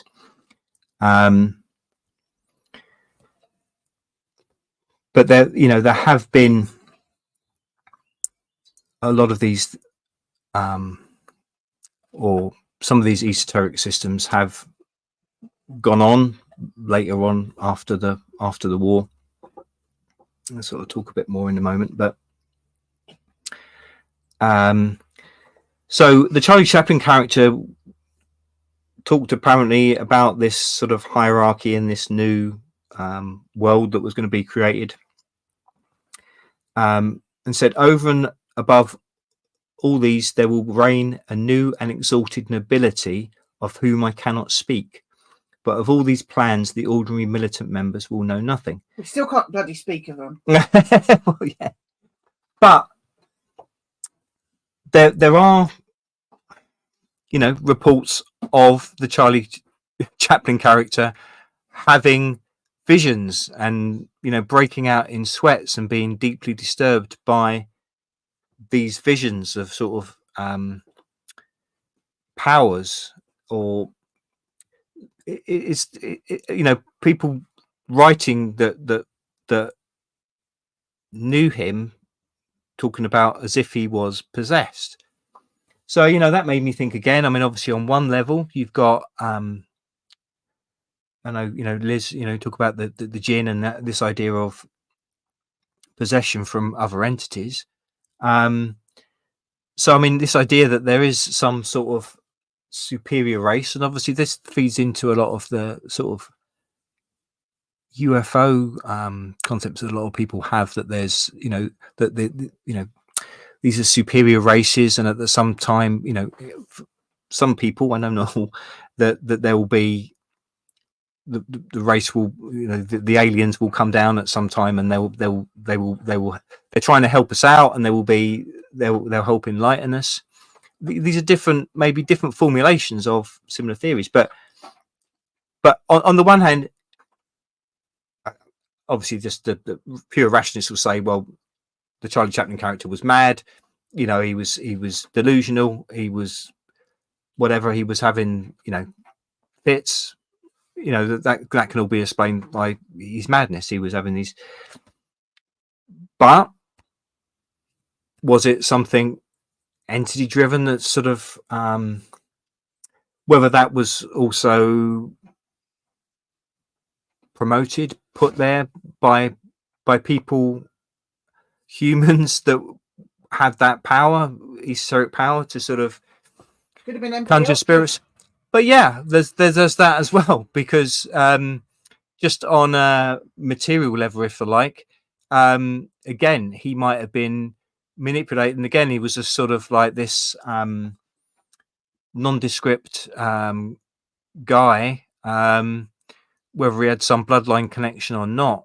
But I mean, it's one thing to be, whether this like newspaper guy, this Eckhart there in the picture, whether he gave him instruction on techniques of, you know, obviously Chaplin characters talked about, you know, his powerful oratory and how he command, you know, and persuade all these thousands, millions of people to do what he said, and they would believe these ideologies and go with it.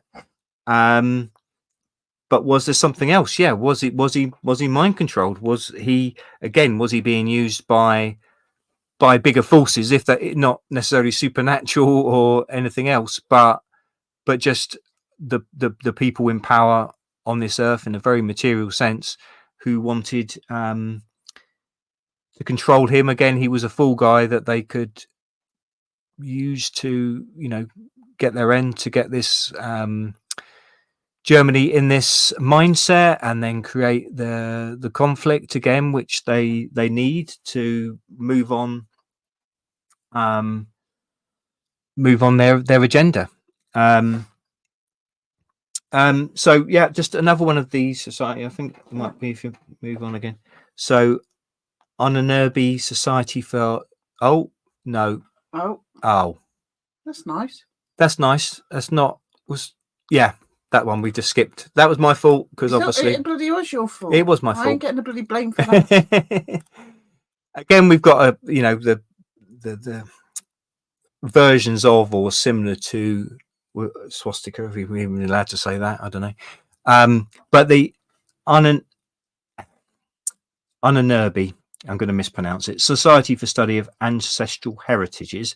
So obviously, again, you've got ideas of bloodlines, all these racial. That looks like a moustache. Where are we going? At the top. Oh yeah. So there was this sort of black order of the SS directed by Himmler, but this Anunnaki society, they were directed by Hitler to look into I said it again. But it wasn't. Every time you read it, it's okay. It's so difficult. I'm doing. I know. I think we'll be all right. Okay. If this gets taken off, it's not. I mean, it's not. It was not even that word. It's Himmler. It's the SS guy. So anyway, to look into supernatural, to stealing the Holy Grail. So again, that was mentioned. There was documentation for that. I think that horrible scientific experiments, as we know, on prisoners and concentration camp, but they spent enormous amounts of money looking into things like the strength of Rosicrucian fraternities, the occult significance of Gothic towers. That interested me because, as I said, I think it's also mentioned in the Morning of the Magicians, but Fulcanelli, who wrote about the mystery of the cathedrals, apparently the nasties, when they invaded France, they were looking for him in Paris. So again, looking for secret knowledge. I think I mentioned as well, like Jay Widener in his book and on his Reality Check channel, was talking about how the Charlie Chaplin character, when after they'd invaded France, he did like a bit of a sort of like a tour around France, going to apparently sort of some interesting sites that maybe had different significance. But including that, he did stop at Hendaye, where this cross is that's talked about in the book, as Weiden and Bridges talking about, that they were saying that was talking about the previous cataclysm. It was indicating when the next one would be, and possibly a place of sanctuary. And apparently the Charlie Chaplin character stopped there. Again, I'm not sure if it's 100% verified that he went to the cross, but it's just a small little place. He definitely stopped very close to it. So I think that, so there was they were also they were very interested. So we might as well go to the next picture now. Oh, back to the previous one, because we've got the order wrong. Sorry. We didn't get the order wrong. Yeah, I got the order wrong. There we go. So that's Mount Kailash, I think you pronounce it. So that's in Tibet, and it's a hugely important. It's a sacred mountain. No, that's all right. I'm just checking I've got the name right. Mount Kailash. This is one of the World Explorer magazines that this got me membership to that. But there's an article here about Tibet, which is something, again, that I think I'll look into on another talk. But yeah, this Mount Kailash, which is a very striking mountain, but it's holy for. It's supposed to, again, Shiva is supposed to be where he resides. And it's also sacred to the Buddhists. But there's lots of connections there with the nasties were fascinated by Tibet, and obviously also India. That region in general. They believed the Aryan race had come from there. So this was again a sort of a homeland, sort of mystically as well as genetically for their people, and it was connected with this idea that they would be able to achieve some greater enlightenment. So there were all these connections. Apparently, supposedly, again, I think some of this is not proven, but that there were Buddhist societies within Berlin during this time of the war years. But certainly the Nasty Party had lots of interest in it, and there were expeditions to Tibet. Now, a lot of these were just in terms of, what you would call, conventional sort of research on the biology of the area and that sort of thing. But also there was sort of diplomatic and political moves around it.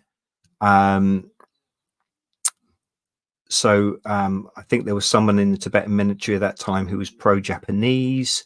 They were trying to, I think, look for allies to protect them from the British and the Chinese.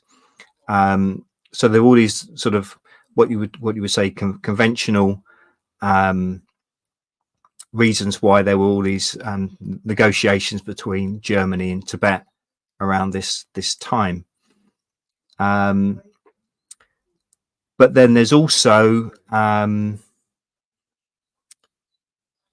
though in a more esoteric way, although not verified, several post-war studies on nastyism and the occult, such as Trevor Ravenscroft in The Spear of Destiny, asserted under the influence of Haushofer and the Thule Society, Germany sent annual expeditions to Tibet from 1926 to 1943.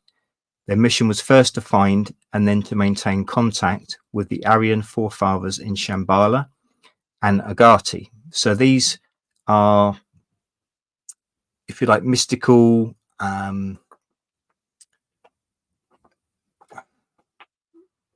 possibly just legendary. Well, obviously, again, people, I think that the Theosophist Madame Blavatsky claimed that these were real places, and again, similar to Atlantis in many ways. And Thule, there were these sort of hidden ancient places where there was a superior race and sources of superior knowledge. You could go to the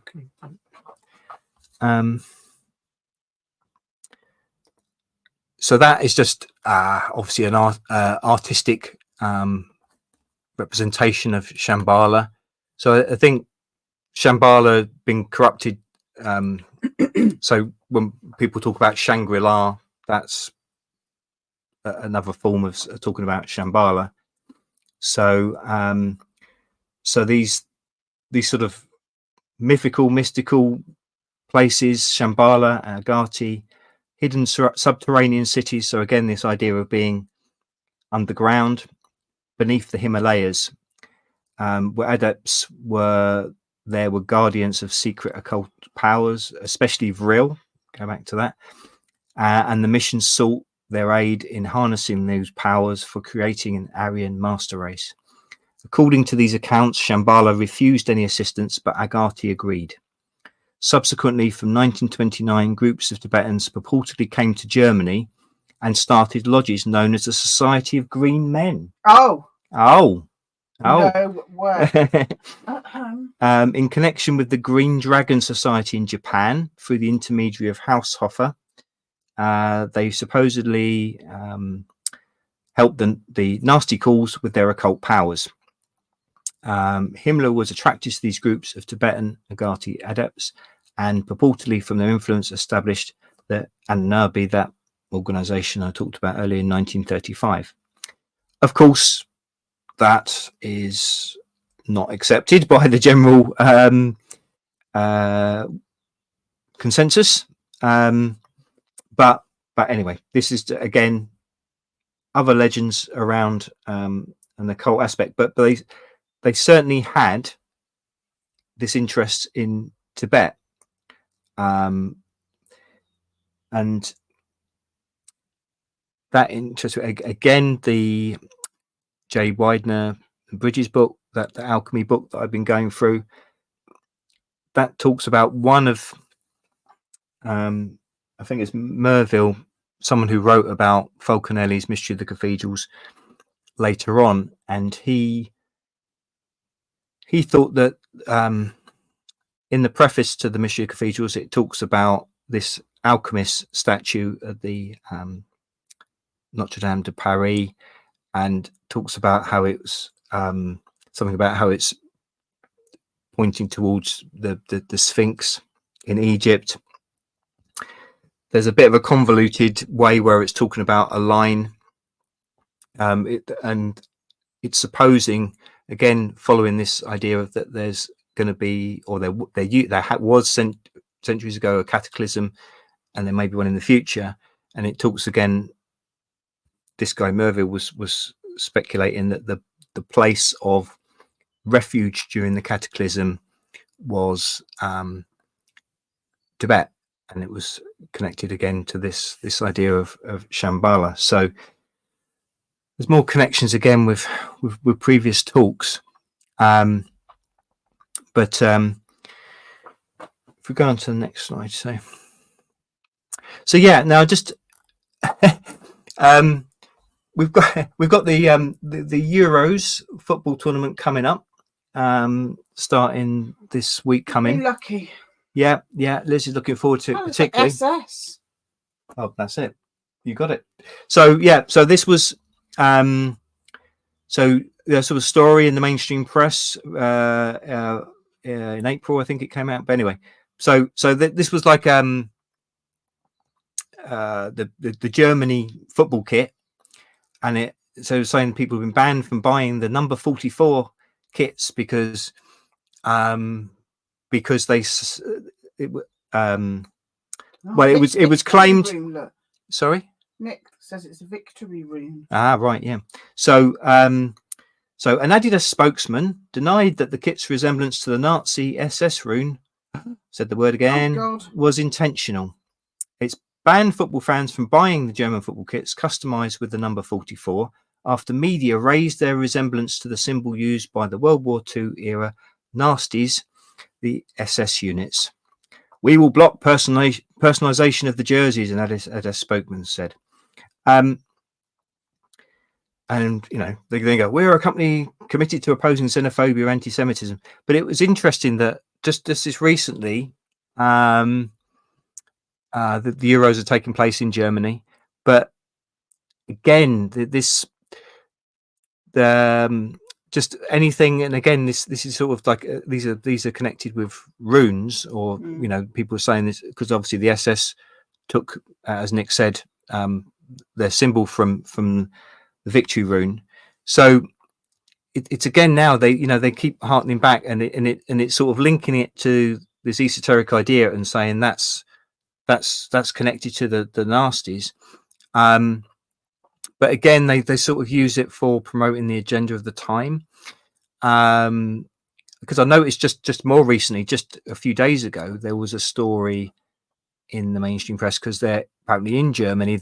Some national newspaper or something like that did a survey of German football fans or something, saying would they prefer there to be more white people represented on the German football team, and apparently a majority said yes. So, and then the coach of the German team and the players were saying, "Oh, this is a racist survey. This is terrible." But again, and then they were jumping down. Oh, the immigrants coming here, the terrible things happening to them. We must be accommodating to them. So they were. It was being used to sort of enforce the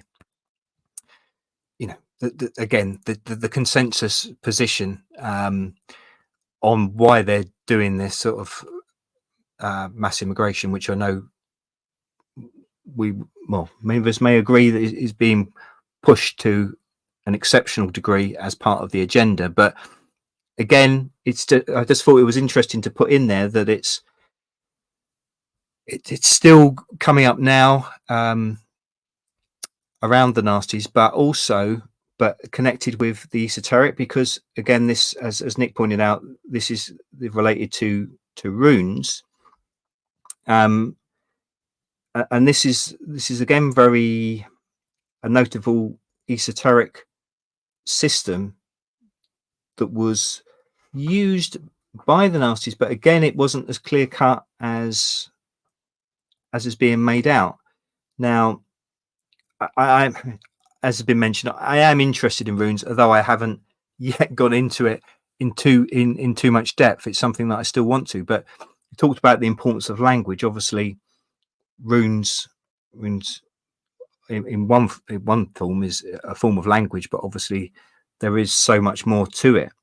And I mentioned around the Thule Society, Eric came out of these societies around this chap Guido von List, who I think might be the next slide. Yep, another good beard. So he was a mystic, and he was having a period of convalescence when he'd had this double cataract operation. So temporarily he was blind because he had this operation. So and he apparently had a vision of these 18 runes that then became known as the Armenan Batalk. So there's sort of similarities there. He was temporarily blind, and obviously Odin, in the story of how runes originated, he was, the self-sacrifice. He was hanging from the Yggdrasil tree, the tree of life. Something like 9 days and nights. But anyway, he was suffering, and then so that he could get the knowledge. Yeah, and then he had this vision. Suddenly he sees these runes. down and reaches down. He screams out. So mentioned there because he screams. So it's like this breath, and then he reaches down to the earth, if you like, to bring up these runes. So Guido von List, he had this vision of, as I say, a particular formation of runes that he then pioneered. He saw runes as mystical keys, routes to esoteric knowledge. But he sounds like a fascinating chap. Again, I'd like to know more. But he talked about, again, a sort of a life force of energy. Talked about reincarnation, although that wasn't something that was sort of in the Western religious sensibility, if known as being an Eastern religion thing. And also a collective unconscious as a storehouse of knowledge, which I found was interesting, and obviously you got sort of Carl Jung that came much later, a reasonable amount later. But Guido von List, he was interested in, he saw runes as key to a cultural identity. So he did write about sort of the German race, and he was interested in like the ancient traditions. But as has been written, I think one of the other books, which I got, again, a good old Courtyard books, but I hadn't really delved into it, but it came handy. It's got that. So I think this is relating to the Armenian runes. But apparently it's put, there's a 6-pointed star within that. So these the Armenian runes have a geometrical basis on the rune Hegel, which in this alphabet is in the form of the 6-branch star. All the other runes fit into the hexagonal lattice derived from this mother rune. So most forms are similar or identical to Scandinavian runes, but this whole school developed around it of rune magic, divination, and runic exercises. From this came the runic yoga, which people may be aware of, which was developed by 2 other men, Kuma and Marby, and it's still practiced widely in German rune users today. So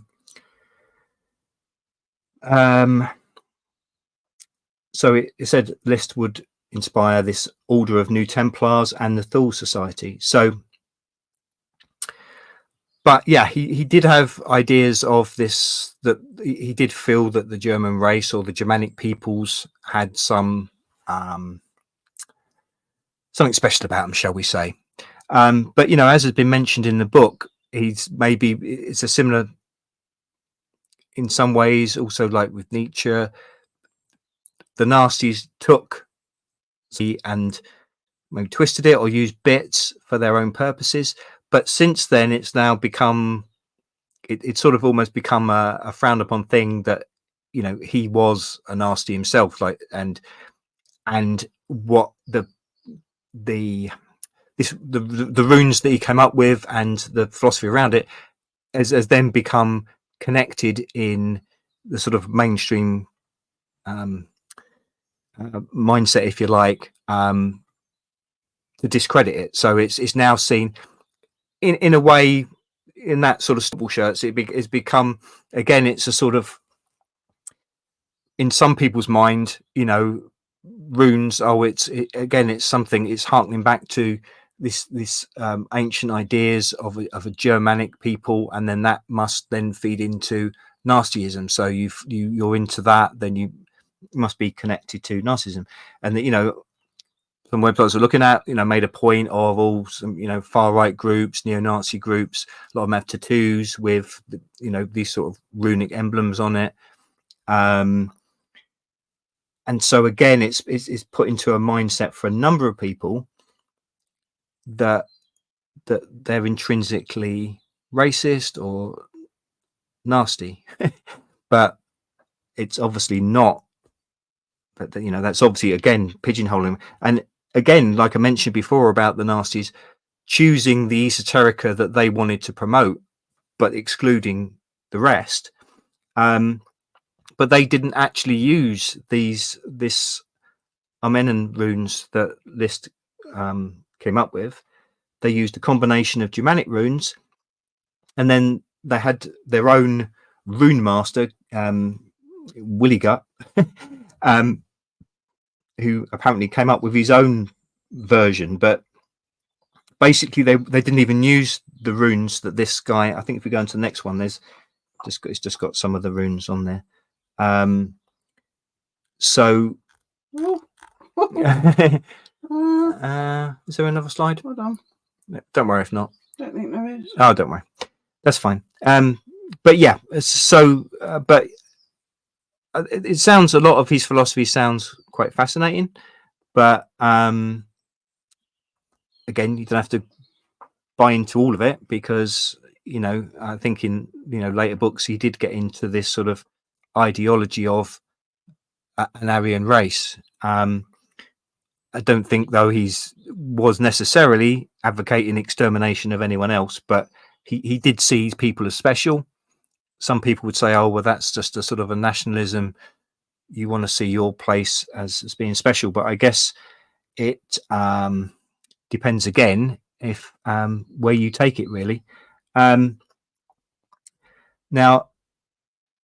I will just mention, although I'm sorry, Nick, you mentioned it about the black sun. I haven't got an image. I'll get one. I do apologise. Move over. I've got fat since I had a snack. I'll get the black sun. Yeah. Right. Okay. So it's a type of sun wheel. Again, it links with sun worship, which is something which is, of course, common through many ancient religions, but originating in Nazis Germany, later employed by neo-Nazis and other far-right individuals and groups. So here you go. The symbol's design consists of 12 radial sig runes. None of them. No, you didn't send me that picture. No, I didn't. There it is. Yeah. So 12 radial sig runes, similar to the symbols employed by the SS in their logo. First appeared in Nazi Germany as a design element in a castle at Werelsberg, remodeled and expanded by the head of the SS, Himmler, which he intended to be a centre for the SS. It's unknown whether the design had a name or held any particular significance among the SS. Nick will probably know more about this as me, but apparently it was invented by SS officer Wilhelm Landig as a substitute for the nasty. I got it right there. I'm going to say nasty now. Nasty swastika. Oh, there you go. The Anti-Defamation League notes that though the symbol is popular with white supremacists, imagery resembling the black sun features in many cultures, and that such imagery should always be analysed in the context in which it appears, as it may not necessarily be intended to serve as a symbol of white supremacy or racism. Well, that's nice of them, isn't it? But I haven't looked into deeply. I'm sorry, Nick. I'd be interested to know more that you know. But I'm interested in that concept of a black sun, because we've looked at things where they talk about, and again that the alchemy book with Wider and Bridges talks the idea on Henday of two suns, and they were supposing that was signaling that there was some sort of pulse, like a flare, but like a giant, huge, almost like something not from a black hole, but that sort of thing, where it it sent these sort of shock waves that then caused cataclysm on the Earth, and then it had an effect on our sun. But one of that was that it was covered by sort of debris, so I guess that would make it look black. So that there was mention of that, thinking about it, in the alchemy book, and that this again had a catastrophic effect on the Earth. So I think again it's something that I think is something that I'd like to look in further. I mean, but again, it's interesting when you look at what I was talking about, how where in the media they're looking at these symbols and associating it with nastyism.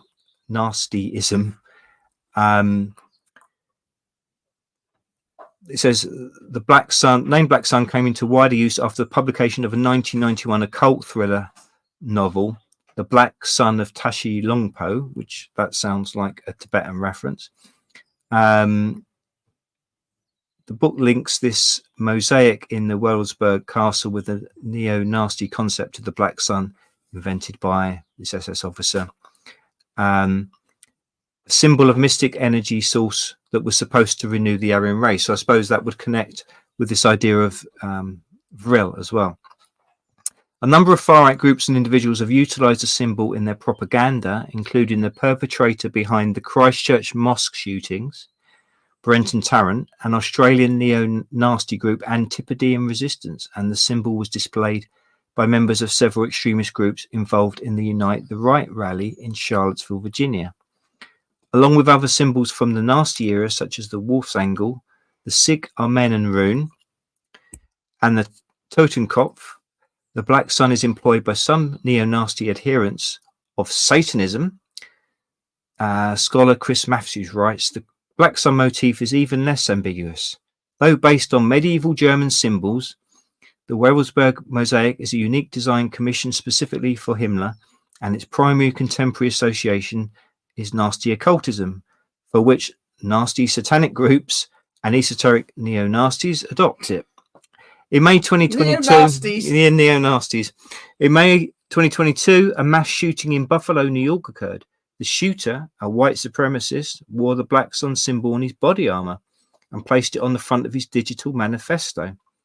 Pro-Kremlin Telegram channels and influencers subsequently spread misinformation linking the shooter with the Azov regiment and the Ukrainian nation more broadly.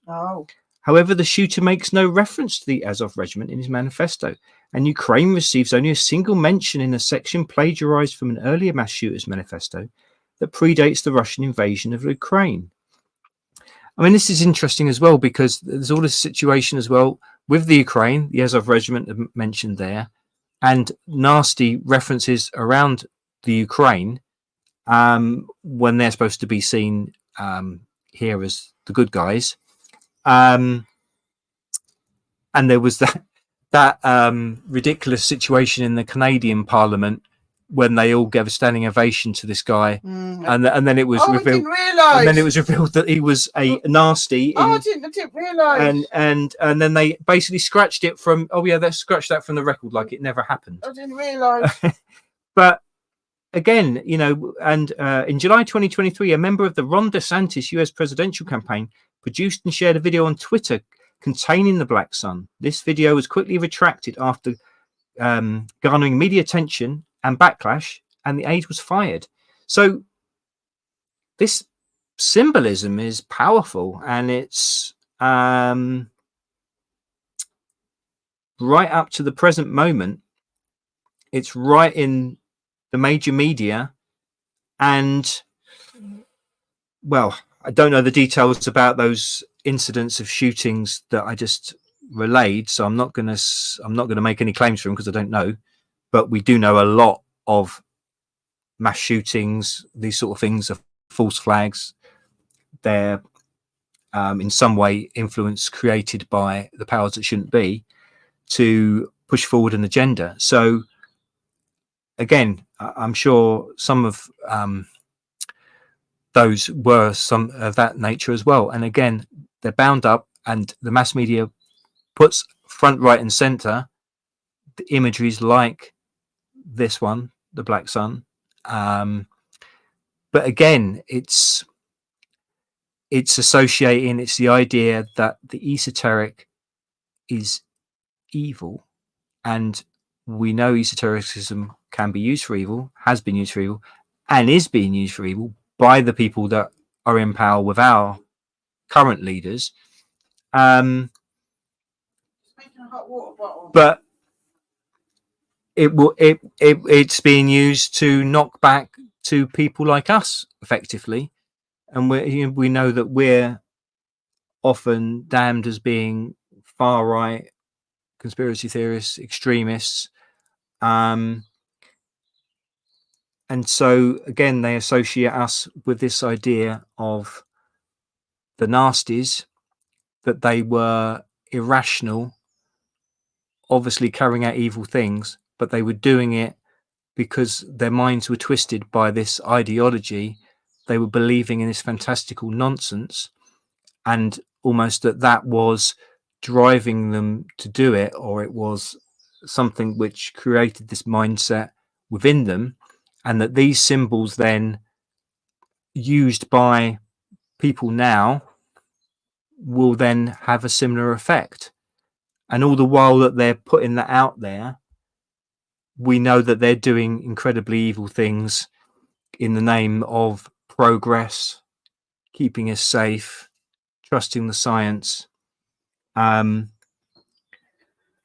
all the while they're demonizing us who want to look at the esoteric for the spiritual. Oof. And creating some positive magic. Oh, Christ. On that bombshell. I got a hot water bottle down my pants. Brilliant. Yeah. Well, Liz, thank you. That's Got a bad basically a way of ending a talk, if ever I heard one. That's some symbolism right there. You got the black sun and the hot water bottle down Liz's pants. Well, hot water bottle down your pants. as usual, I've gone off. You have gone off. I've gone off on one. I've gone off as well. Jesus Christ. I've been going over for over 2 hours. Yeah, that's why I've got a hot water bottle down my pants. Is anyone still there? No. Wouldn't blame you if you're gone. Right, I'm going to Blimey. Yeah. Well. I have had a few snacks. You've got to do a quiz now. Fuck me. Oh. Right. Well, right. Well done, Mark. All right. Let's thumbs up it for our Mark. Yay! Thumbs up it for our Mark. Whatever that means. Old rubbish I was talking about, wasn't it? Oh, I got a hot water bottle down there. Well done, Mark. Right. That was very good. Well done. Well done, Mark. Well done, Colin. Well done, Colin. That's another one. That's another Ben quote. Yeah. Right. Bit of light relief now. I expect people want a bit of a break before they go into an squirrel on a skateboard. I expect people want a break now before they go into an exciting quiz. Yes, I am hottie in my pants. We go from the sublime to the fucking ridiculous on this channel. I don't know. My talk was sublime, really, but well, that's true. No, I know yours was the ridiculous. No, right. Cruel. Now, the bloody squirrel wouldn't get off the bird table today, so I utilised this because not only has it got beautiful music for our quiz, you can also tape yourself. Tape yourself. You can tape yourself. Record. And so the bloody squirrel wasn't taking the blindest bit of notice of me, so I recorded myself and shoved it out the window. And every 5 minutes I would do this to him.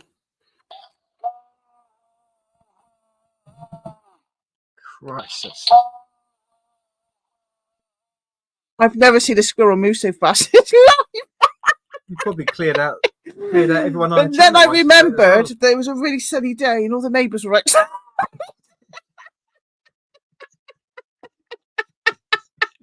So it had a couple of uses.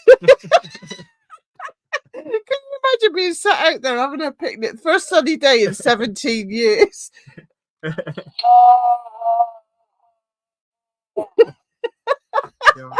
So anyway, yeah, it's time for the quiz. Yeah. Isn't it, Mark? Oh yeah, I've got to take scores. Scores on the boards. Yeah, but you haven't got the thing. You can have a look at it up here, look. I've got a thing, yeah, it's all right.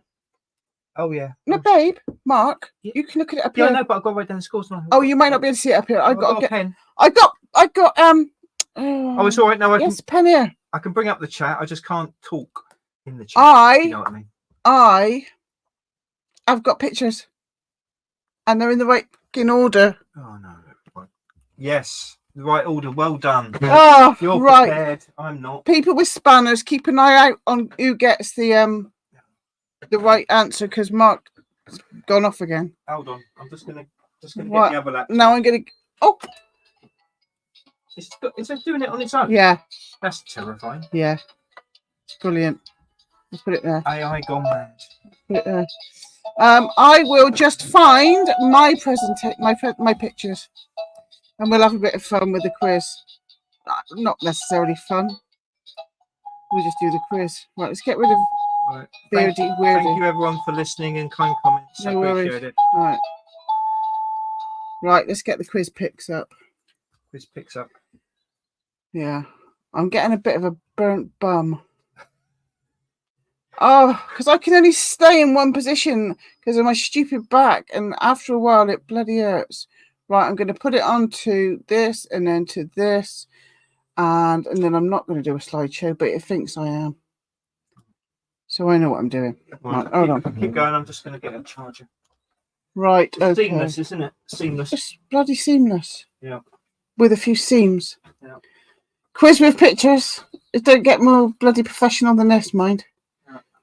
Right, share screen. Quiz with pictures. Ta-da! It's pretty good, that. Right, okay. It's quiz time! It did that by itself all at the right time then. Scary. Yeah. What?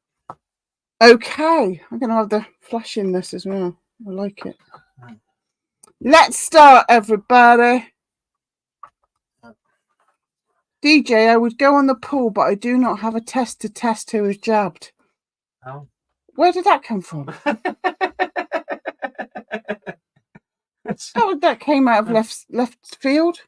Right, okay. Fingers on buzzers, please.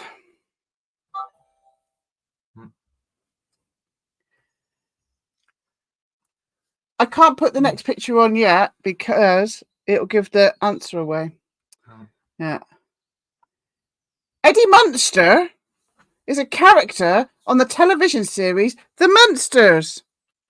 What interesting Halloween character does he represent?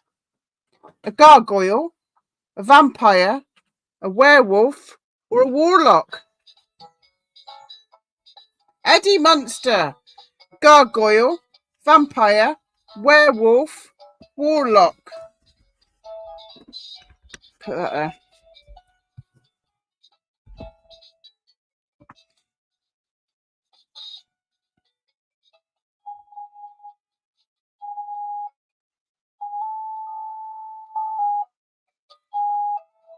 It should be a bit higher because it's really good.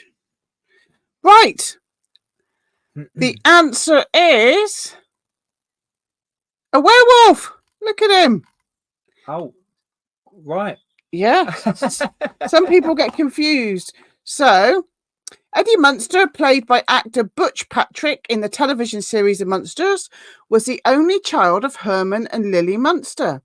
Eddie was a werewolf boy and slept in either a coffin or a bureau drawer. His costume consisted of an exaggerated widow's peak, pointed ears, a little Lord Fauntleroy suit, and fangs. The Munsters television series first aired on September the 24th, 1964. It ran a series of 70 episodes up until May the 12th, 1966. Eddie was indeed a little werewolf. It is Grandpa who was the vampire. Ah. See, it's his hair that makes you think he's a vampire. Yeah. So we've got that right. The wonderful green tea. Well done, green tea. Well done, green tea. I always wanted a fire-breathing pet that lived under the stairs. Well, I think we can all say that. Who hasn't? Well, I just got him instead. Liz has got one in her pants at the moment. I have not. Right. Number 2. How many people around the world believe in the chemtrail conspiracy? 10%, 12%, 17%, 25%. 10%, 12%, 17%, 25%. Oh, I got a hot bum hole. Black hole sun. Black sun.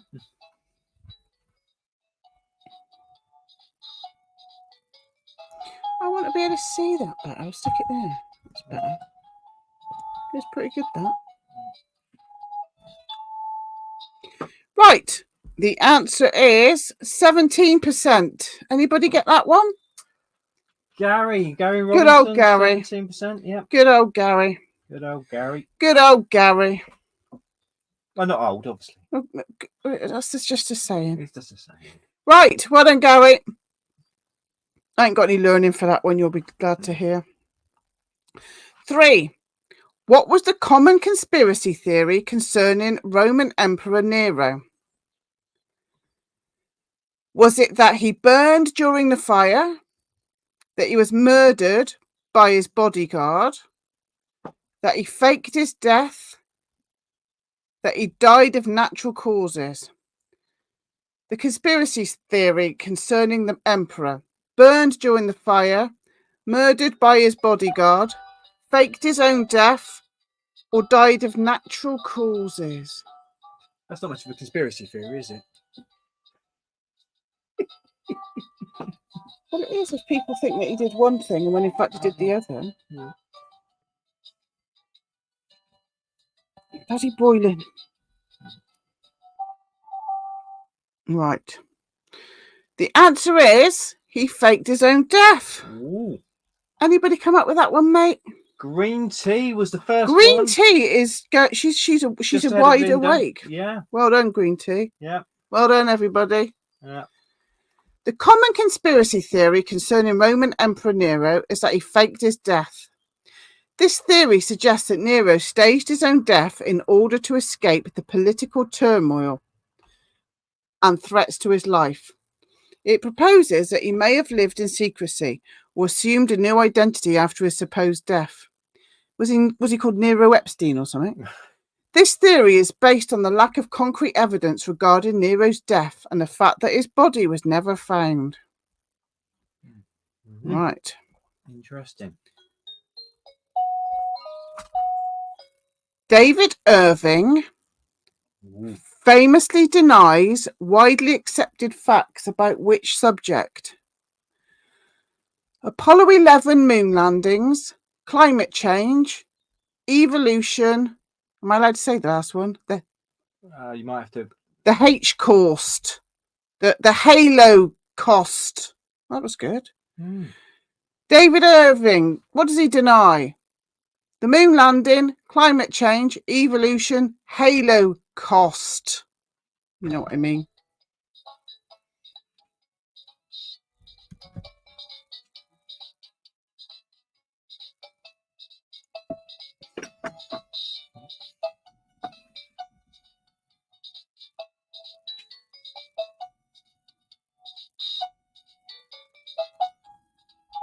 Nero Stein.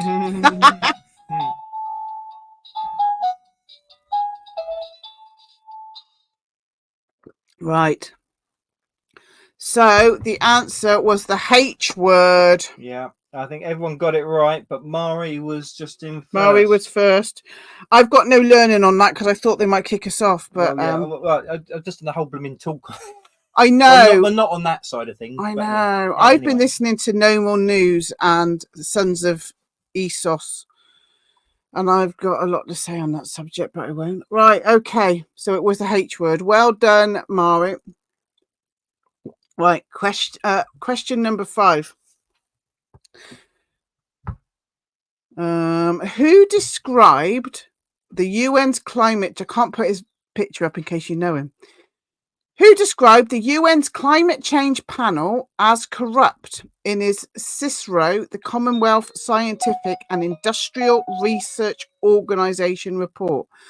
Who said climate change was the UN's climate change panel was corrupt? Was it somebody called George Christensen, Ian MacDonald, or Malcolm Roberts? George Christensen, Ian MacDonald, Malcolm Roberts. UN's climate change panel is corrupt. George, Ian, Malcolm.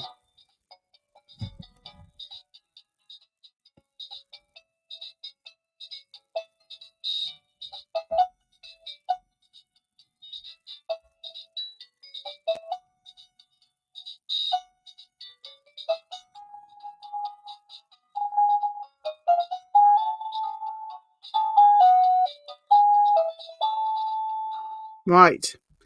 Did anybody put Malcolm Roberts, Mark? Roberts was Mari. Well done, Mari. Yeah, well done, Mari. So, Malcolm Leon Roberts, born 3rd of May, Mark's birthday, 1955. Oh, him chap. Yeah, I've seen him on the old internet. Is an Australian politician. He is a member of One Nation and has been a senator for Queensland since 2019.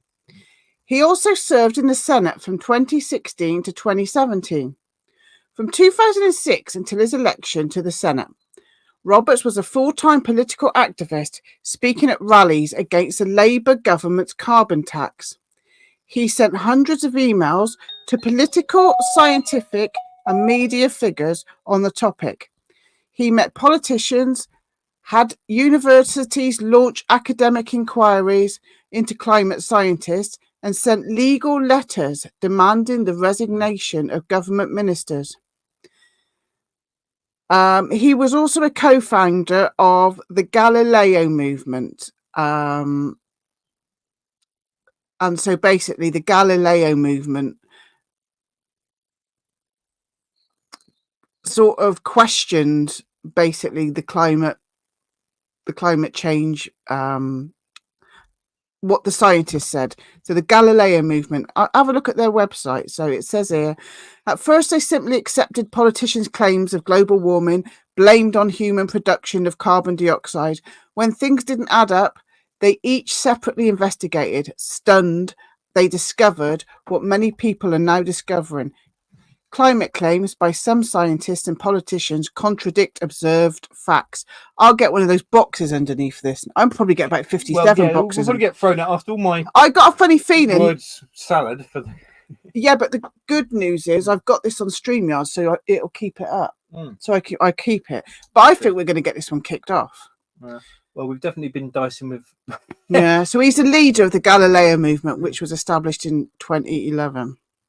Right, number 6. Which of these renders the original sense of the word Viking most closely? So, what does Viking mean? What is the closest thing to the word Viking? Is it the word Swedish, raider, tribesman, clansman? Viking, does it mean closely mean Swedish, raider, tribesman, clansman?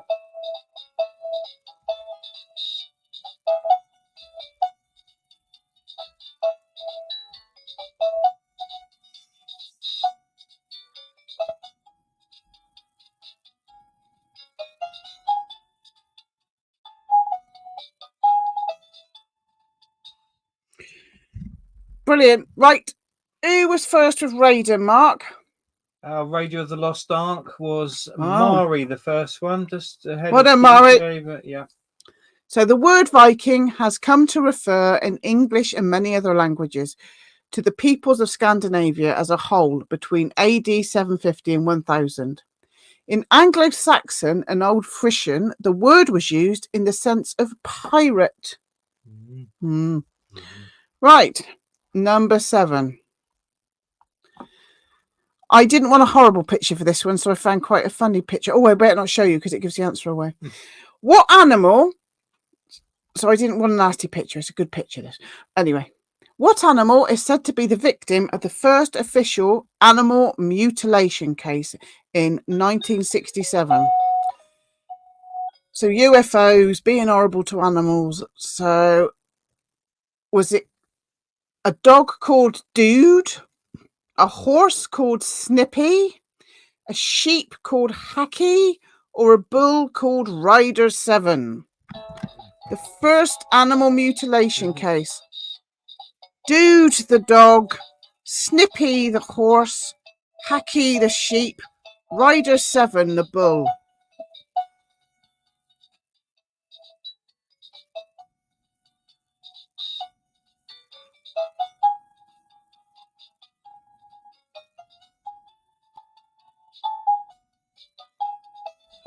Oh, Christ. You see me catch that? Yeah. Bloody hell. Right. The answer is Snippy the horse. Wow. Snippy the horse. That's a good picture, isn't it? That's Snippy. Actual footage, everybody. That's Snippy going up. It's not. He didn't come down in one piece, bless him. Look at him. Well, the great Gary Robinson got that one. Well done, Gary. Keep on, Snippy the horse. You could get that on a t-shirt. I think that's really funny. I was going to get it. Yeah, I wasn't going to do a horrible picture. No. Not very nice, is it? Not very nice thing, is it? Snippy the horse was found mutilated in the San Luis Valley of Colorado, a hotbed of UFO activity.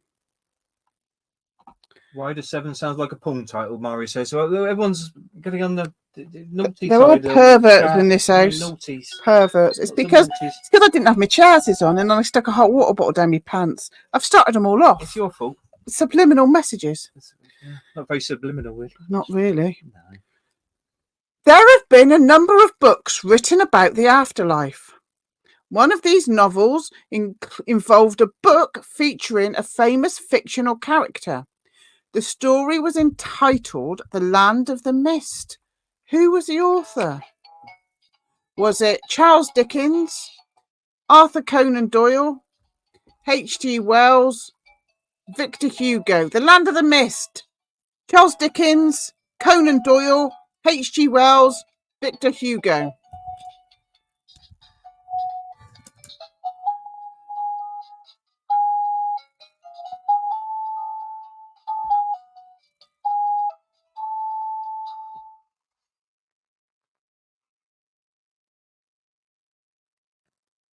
Who's Aether?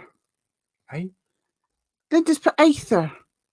Arthur, probably. Arthur Conan Doyle. Oh! I guess. Well, it's a good job Mark can decipher Linda because she got it right. Hey! It's a good job Mark speaks Linda, isn't it? All right. I'll just send me the check in the post, Linda, for that one. That, yeah. Well done, Linda. Yeah. Linda. I think Linda was the first one, wasn't she? Yeah. No one else got... With Aether. Got old Aether, no. Sir Arthur Conan Doyle was a firm believer in the afterlife and was reported to have investigated seances, mediums, and the like. In the 1926 novel Land of the Mist, he explored the world of mediums, seances, and spirits. The novel featured the second most famous character created by Doyle, Professor Challenger. The plot of the novel involved a love story between Edward Malone and Challenger's daughter, both of whom believed in the afterlife. Challenger was highly skeptical, but in the end was convinced about the afterlife. I've got a nice picture. Hold on. Oh. Bloody hell. You need to remind me. The novel contained a number of notes which reflected Doyle's interest and belief in this unexplained subject. He looks like a miserable git, doesn't he? Look at him. Another big beard. It's definitely been... It's me and you when we turn off the camera. I don't know who that idiot in the background is. Yeah. I'm getting me mices muddled up. Well done, Linda. Yeah, well done, Linda. The car of pop star Richie James Edwards was found abandoned at the Seven Views service station in February 1995, 2 weeks after he had been declared missing. He has not been seen since. Of which Welsh rock band was Edwards a member? The Stereophonics, the Super Furry Animals, Manic Street Preachers. Stereophonics, met them. Super Furry Animals, Manic Street Preachers. I saw them live.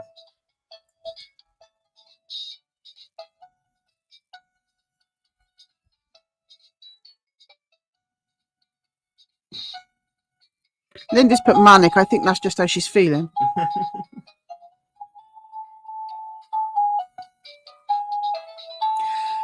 Right, now, if any of you have watched, what's his name? Richard D. Hall. I think Richard D. Hall went a little bit mental in the head because he actually went to this foreign country because he was convinced that he'd found him and he turned out he hadn't. But I love Richard, but I think he went a bit mad in the head about this one. The answer is the Manic Street Preachers. The speculation is that Edward, known to have suffered from depression, jumped to his death from the Severn Bridge. That's in Bristol down the road, mind. But many believe he merely wanted to get away from it all and is still alive.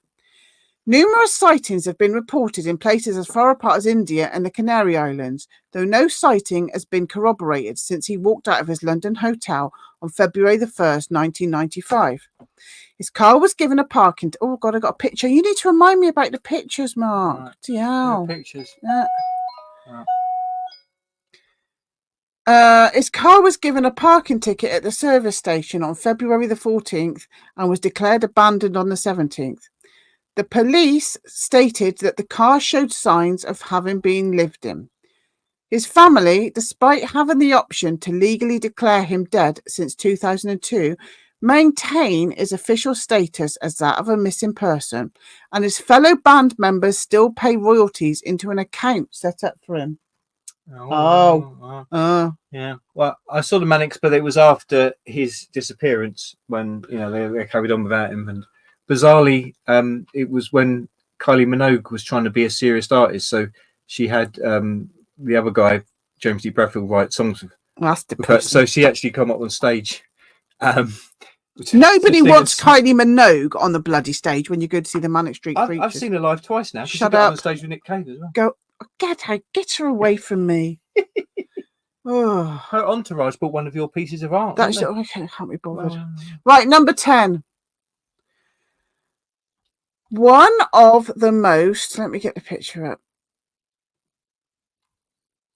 One of the most amazing coincidences in history involves a pair of twin brothers, Jim Lewis and Jim Springer, who were separated at birth and adopted by different families. They were reunited 39 years later and found that their lives had followed similar paths in more ways than one. Which of the following statements is not true? So which one didn't pan out? They both worked as a sheriff's deputy. They both studied mechanical drawing and carpentry. They both married a woman called Linda, divorced, and married a woman called Betty. Or they both named their daughter Sarah. So which one didn't pan out for them both? Working for a sheriff, mechanical drawing and carpentry, married, divorced, married, same name, daughter Sarah. Which one didn't work? Which one wasn't the same? It's bloody amazing, this one. I think there's been a few. Yeah, but this is amazing.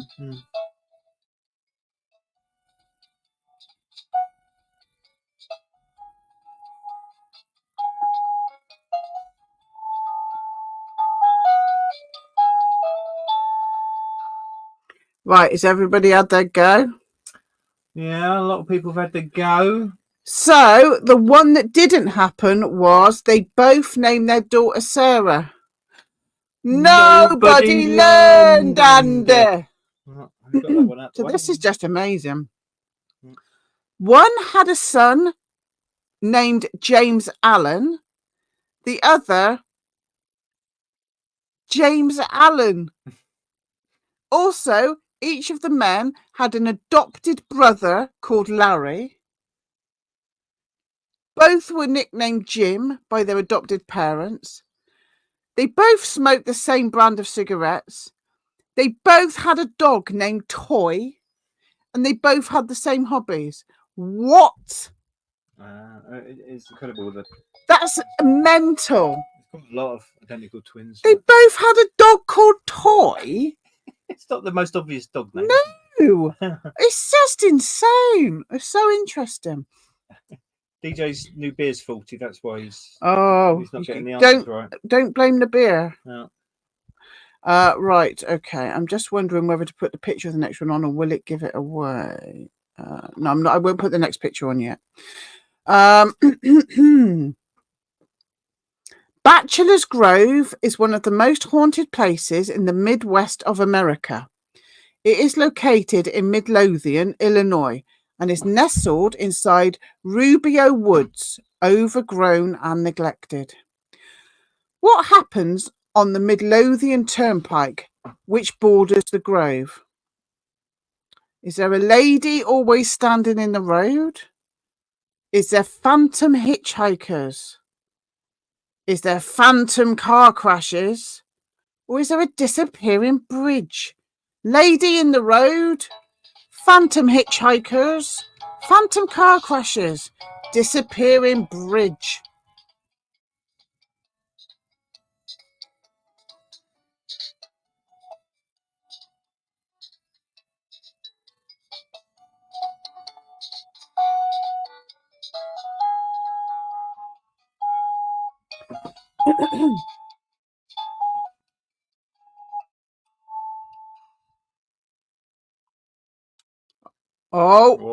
Linda came in. Late entry. Linda came in, and the answer is phantom car crashes. Well done, Linda. So Linda got that one. Well done, Linda.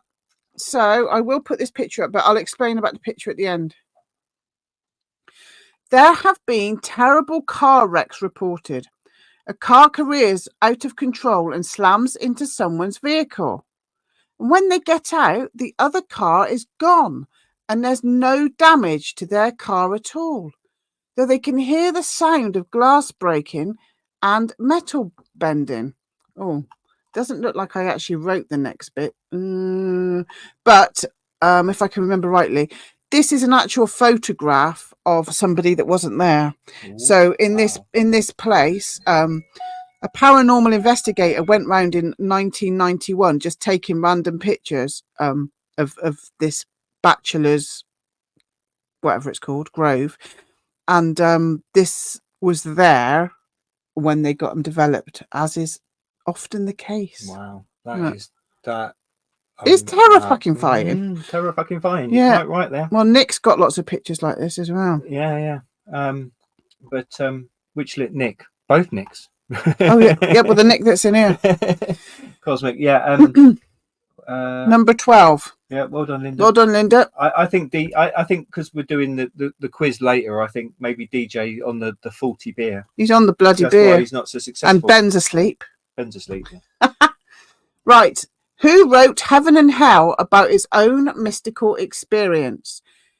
Peter Abelard, Emanuel Swedenborg, Thomas Aquinas, Thomas More. Heaven and Hell. Peter Abelard, Swedenborg, Aquinas, Thomas More.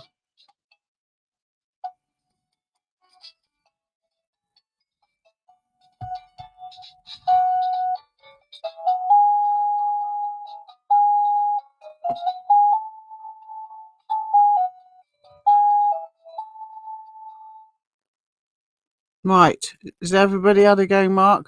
The music's finished. Well, there's three answers. So who put Swedenborg first, Mark? The wonderful green tea. Well done, green tea. Yeah. Linda came in note with it a bit later on. Well done, Linda. Just a little bit too late there.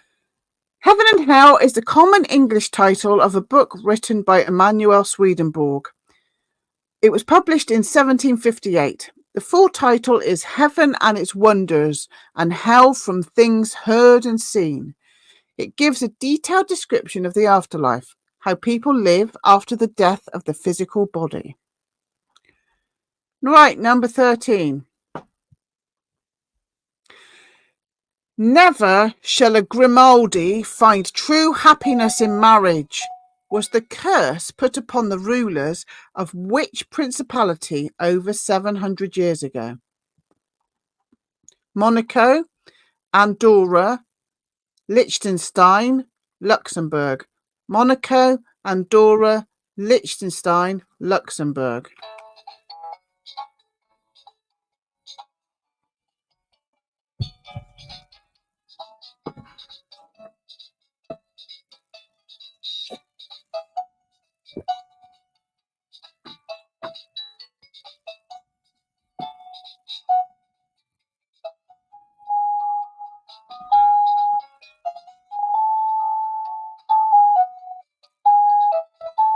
Oh, hello, Matt. Oh, you forgot to tell me I missed a heaven and hell picture. Oh. That's Swedenborg from the last question. You? I'm sorry. Bloody hell. Oh, I can't be in control of your life. Well, I bloody well controlled your pictures. Oh, I told you when to do it. Honest to Christ. Right. Who was first with Monaco? The wonderful Mari just ahead of DJ. DJ got the right answer, mate, but Mari just beat you to it. Mari beat him to it. This is Swedenborg from the last question. All right, so now we're moving on. The answer is Monaco. Okay, hold on. There are a couple of legends about this curse. One claims that in the 13th century, Prince Rainier I kidnapped and raped a beautiful woman.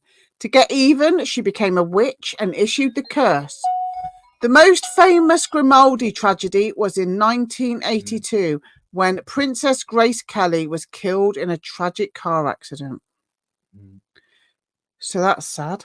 Yeah.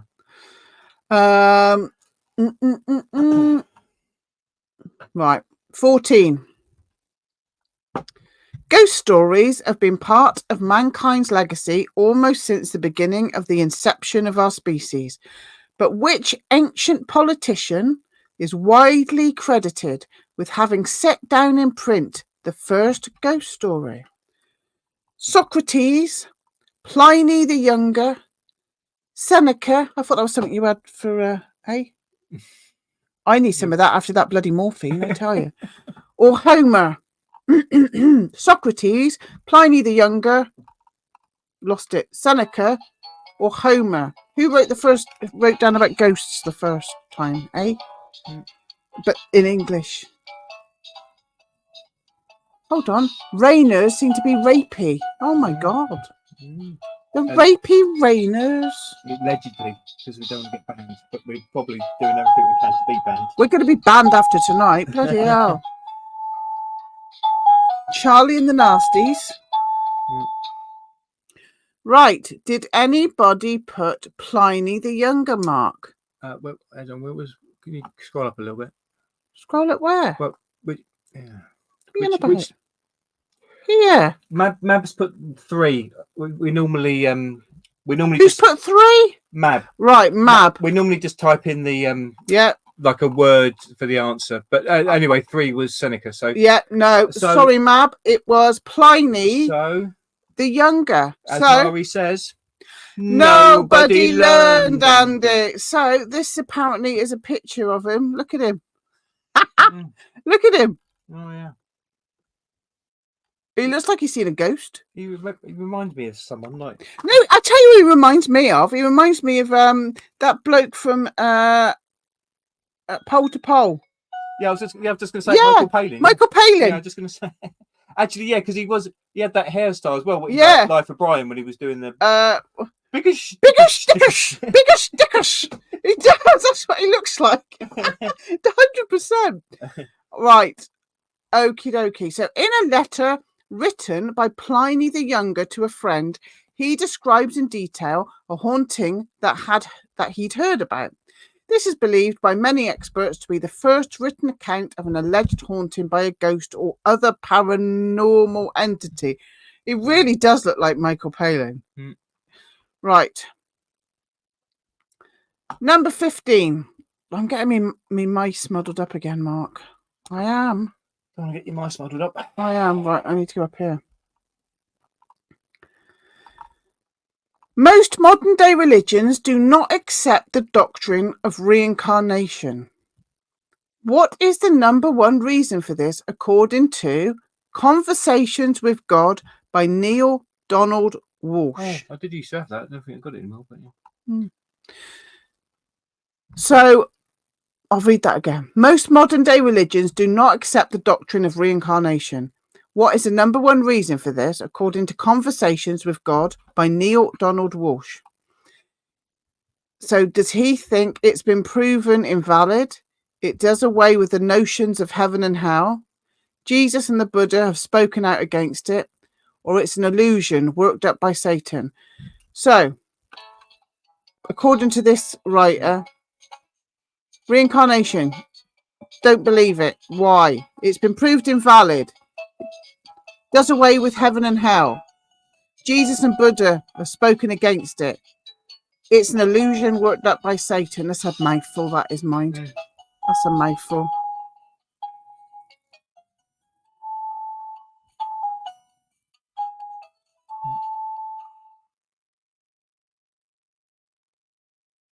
Right.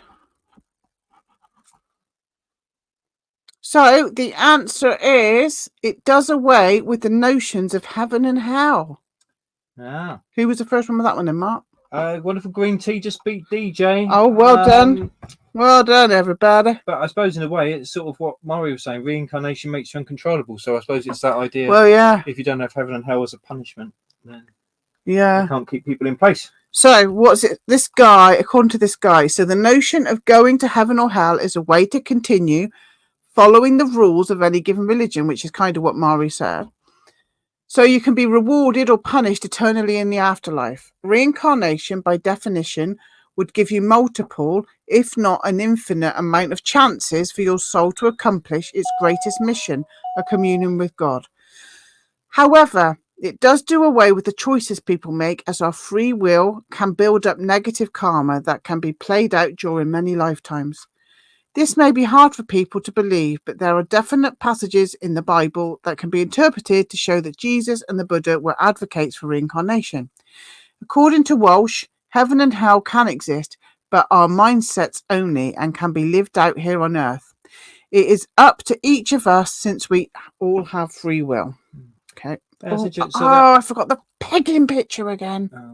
So that Conversations with God is basically, because like I said, I did used to have it, and I at least started reading it, but it's quite interesting. But basically, he's saying it was like automatic writing. He said anyway that God was coming through him, and God was writing it basically. Well, somebody was. But anyway, that's what the premise of it is. But anyway, interesting. Yeah. Right, 16. Oh, hang on, we're 16, is it? Yeah, 16. We've had a couple of nobody learns. Oh, shit. Don't worry about it. Right. Waka Papa is a foundational concept in traditional Maori religion and focuses on a person's what? Moral character, good deeds, sinful past, genealogy. Waka Papa concept in Maori religion. Moral character, good deeds, sinful past, genealogy.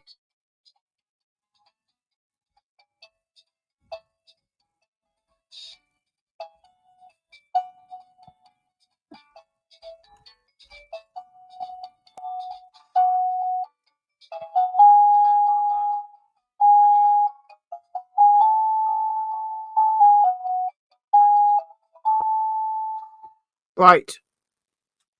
Mari put ancestry. She's right. Yeah. It's genealogy. Yeah. Well, a good resident New Zealander. Exactly. I thought of you when I found this one, Mari. I would have been disappointed if you hadn't got this one. So, the concept of Waka Papa is intrinsic to Maori society, defining where a person belongs in terms of social and religious status. It draws a picture of clan leadership, land possession, fishing rights and kinship, and provides guidance for judgment on many social matters. It is a framework that provides a link for the Maori to both the material and spiritual worlds, to things that are known and those which are not known.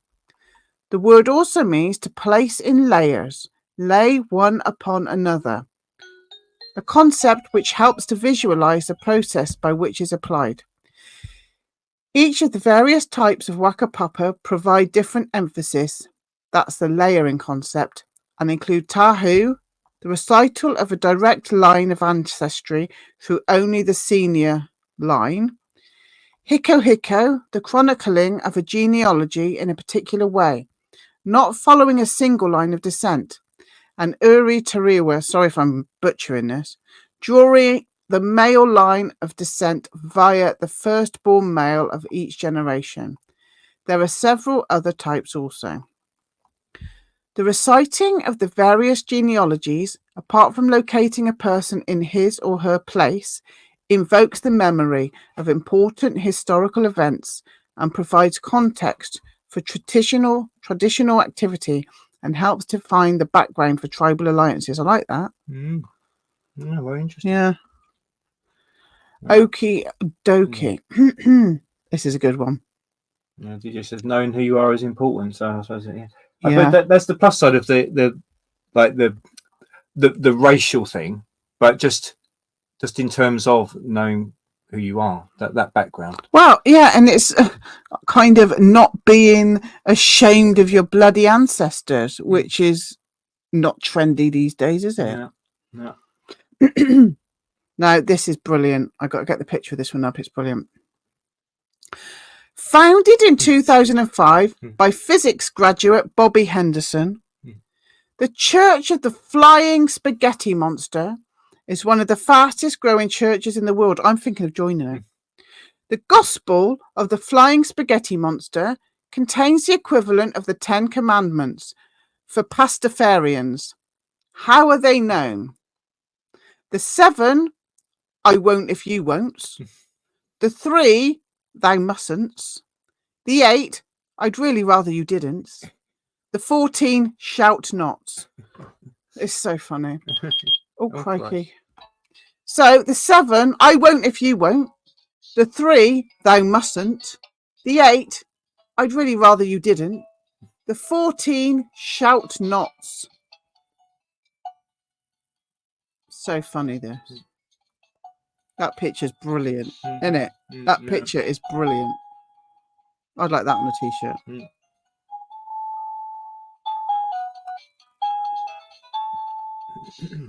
Right.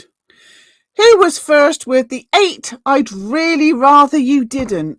Mari just beat Mab. Just beat Mab. Sorry, Mab just got beaten to it there. That's really funny, this. It's hilarious.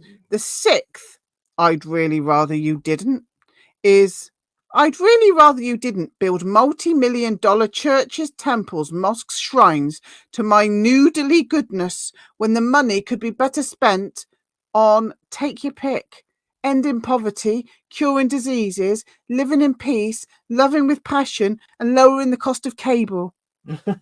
I might be a complex carbohydrate omnipotent being, but I enjoy the simple things in life. I ought to know I am the creator. I think that's brilliant. I think it's bloody brilliant. I love it. And that picture is amazing. There's conventions and everything where they dress up like that, and I'm going to get into this. Right, 18, because we got to have a bit more of a laugh in this mad.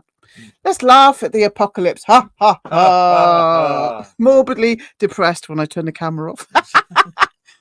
18. What is the name of the creator of this earth as opposed to the supreme creator of all, according to Gnostics?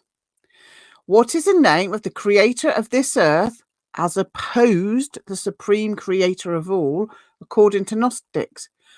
Baal, Stingoli, Demiurge, Hermeneutic. Lots of A. Beautifully said. Baal, Stingoli, Demiurge, Hermeneutic. Some word. Hermeneutic. Good job, Mark's here. Dave. Give her a point. Baal, Stingoli, Demiurge, what is it? Hermeneutic. Hermeneutic. We haven't had to do Baby Monkey for a while. We might have to do that at the end. We'll all have a sing along. That'll be our thing. Right. The answer is the Demiurge. Well, Mab. What a Mab. What a Mab. DJ and Murray. No, DJ got it before Mab. Not in mine. In mine. Oh no, we've got that thing again. Christ. In mine, it says DJ got before Mab. In Mark's, it said Mab's before DJ. What does everybody else's say? You'll have to type it in. In mine, it says DJ before Mab. In Mark's, it says Mab before DJ. How can that be a thing? I don't know. It's the internet. I think we just... We'll wait for people to tell us. Yeah, but Green Tea's got Mab. Right, so Green Tea's got Mab. Linda's got Mab. Well done, Mab. On mine, it says, that is so weird. DJ, your luck's not in. You're always the one, mate. I'm sorry about that. It does though, look. But I'm not lying, am I? Yeah. DJ Yeah. and then Mab. On Yeah. mine, it says... Yeah. Right, Mab's got that one. Well done, Mab. Well done, Mab. Well done, Mab. Oh, I need a picture. The Gnostics believe the demiurge to be evil, and therefore everything on the earth is evil. Because of this, they strive to get back to the pleroma, where everything is good and pure. Yeah, I'd quite like to go there, to be honest, to be fair. Okie dokie, number 19. Which fictional character said, "Courage will now be your best defense against the storm that is at hand"? Who said that? Courage will now be your best defense against a storm that is at hand. Fictional. Gandalf, Dumbledore, Dr. Frankenstein. Courage will now be your best defense against a storm that is at hand.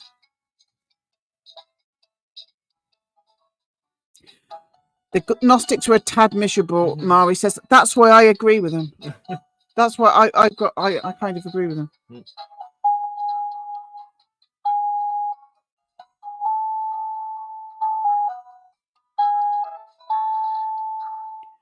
Are they all drunk in that chat room tonight?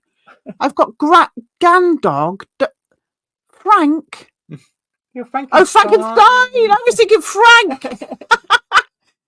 Right, so the answer is Gandalf in Lord of the Rings. Who got that one? Mari. She did. Well done, Mari everybody. Again. Well done, everybody. Everybody else is on the scrumpy with Linda. Right, number 20. Oh, this is an interesting question. Okay. This is an interesting question. Oh, there's Gandalf.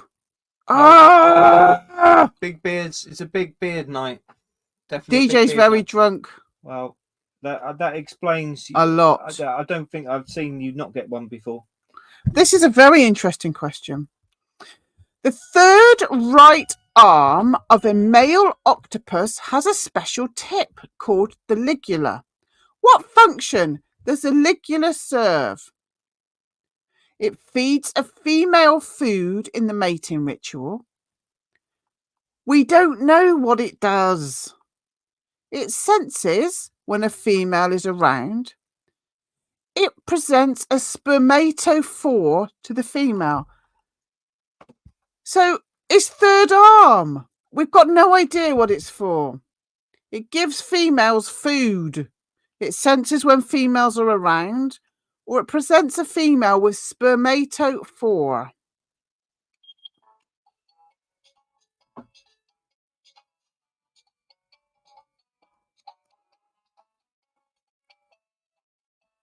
The answer to this is so freaking brilliant.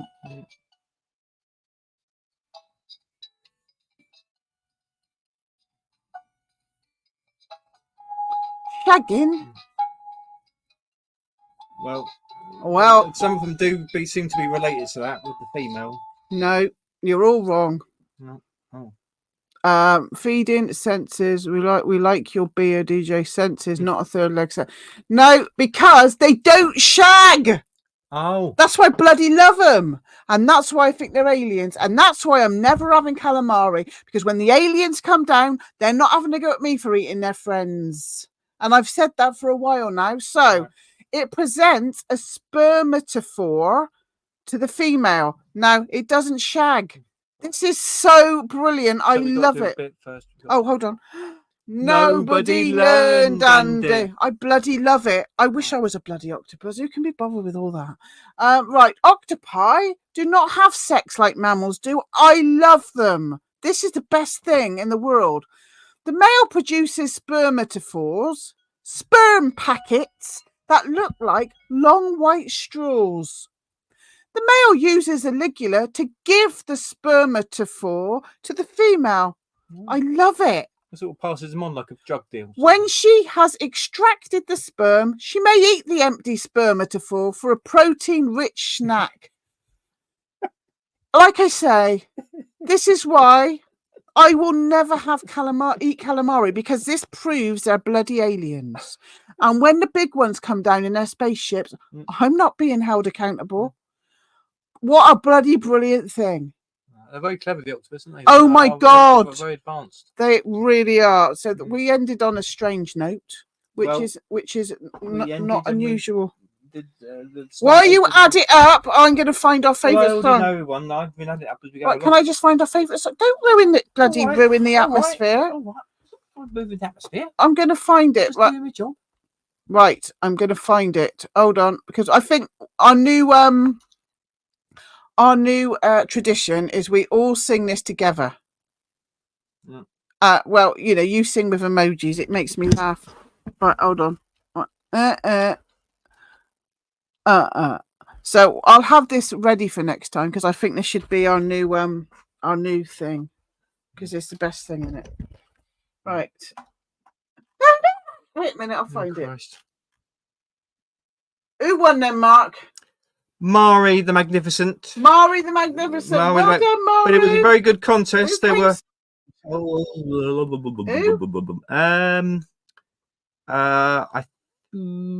Green tea. Well done, green tea. Green tea, I believe. Although Linda just behind. Yeah, there was a good contest. It was a good contest, wasn't it? Yeah. Well done, everybody. Well done, everybody. Right, I am going to find our song. Get your pigs and your monkeys ready. Me and Mark are going to sing you a song. Oh, Christ. That's what they're all saying as well. Get rid of him and find Brave Tab. Ready, everybody? Are we ready? Baby monkey, Baby monkey. Riding on a pig, baby monkey. Baby monkey, baby monkey. Backwards on a pig, baby monkey. the world is going insane. It's you know what is right. You gotta keep monkey pillow. Get on your pig and hold on tight. Baby monkey. Baby monkey. Riding on a pig, Baby monkey. Baby monkey. On the pig, baby monkey. Right, I think that's our theme tune from that to forevermore. That will be our theme That tune. could possibly be adopted as an ideology of the new Nasty Party. Yeah. Right, I think we've done our time, Mark. Yeah, Floyd. I think. Can you all thumbs up it because it makes me happy. Yeah, Makes it Mark happy. it's important to make my lovely wife happy. And he does a lot of work, and I did a little bit of work. And you do a lot of work too. time for opiates. I'll just have a beer. All right. So hopefully see you next week. Thanks for joining in and sticking with us. And who knows? Got any ideas what you can talk about next week, Mark? I might go to the Andrew Collins book that I was working through, because it's not all about Turkey. It's a bit of Turkey, but it's Egypt and the Denisovans. So drawing on lots of different ideas. They're very interesting. Yeah. So So I'll probably go with that.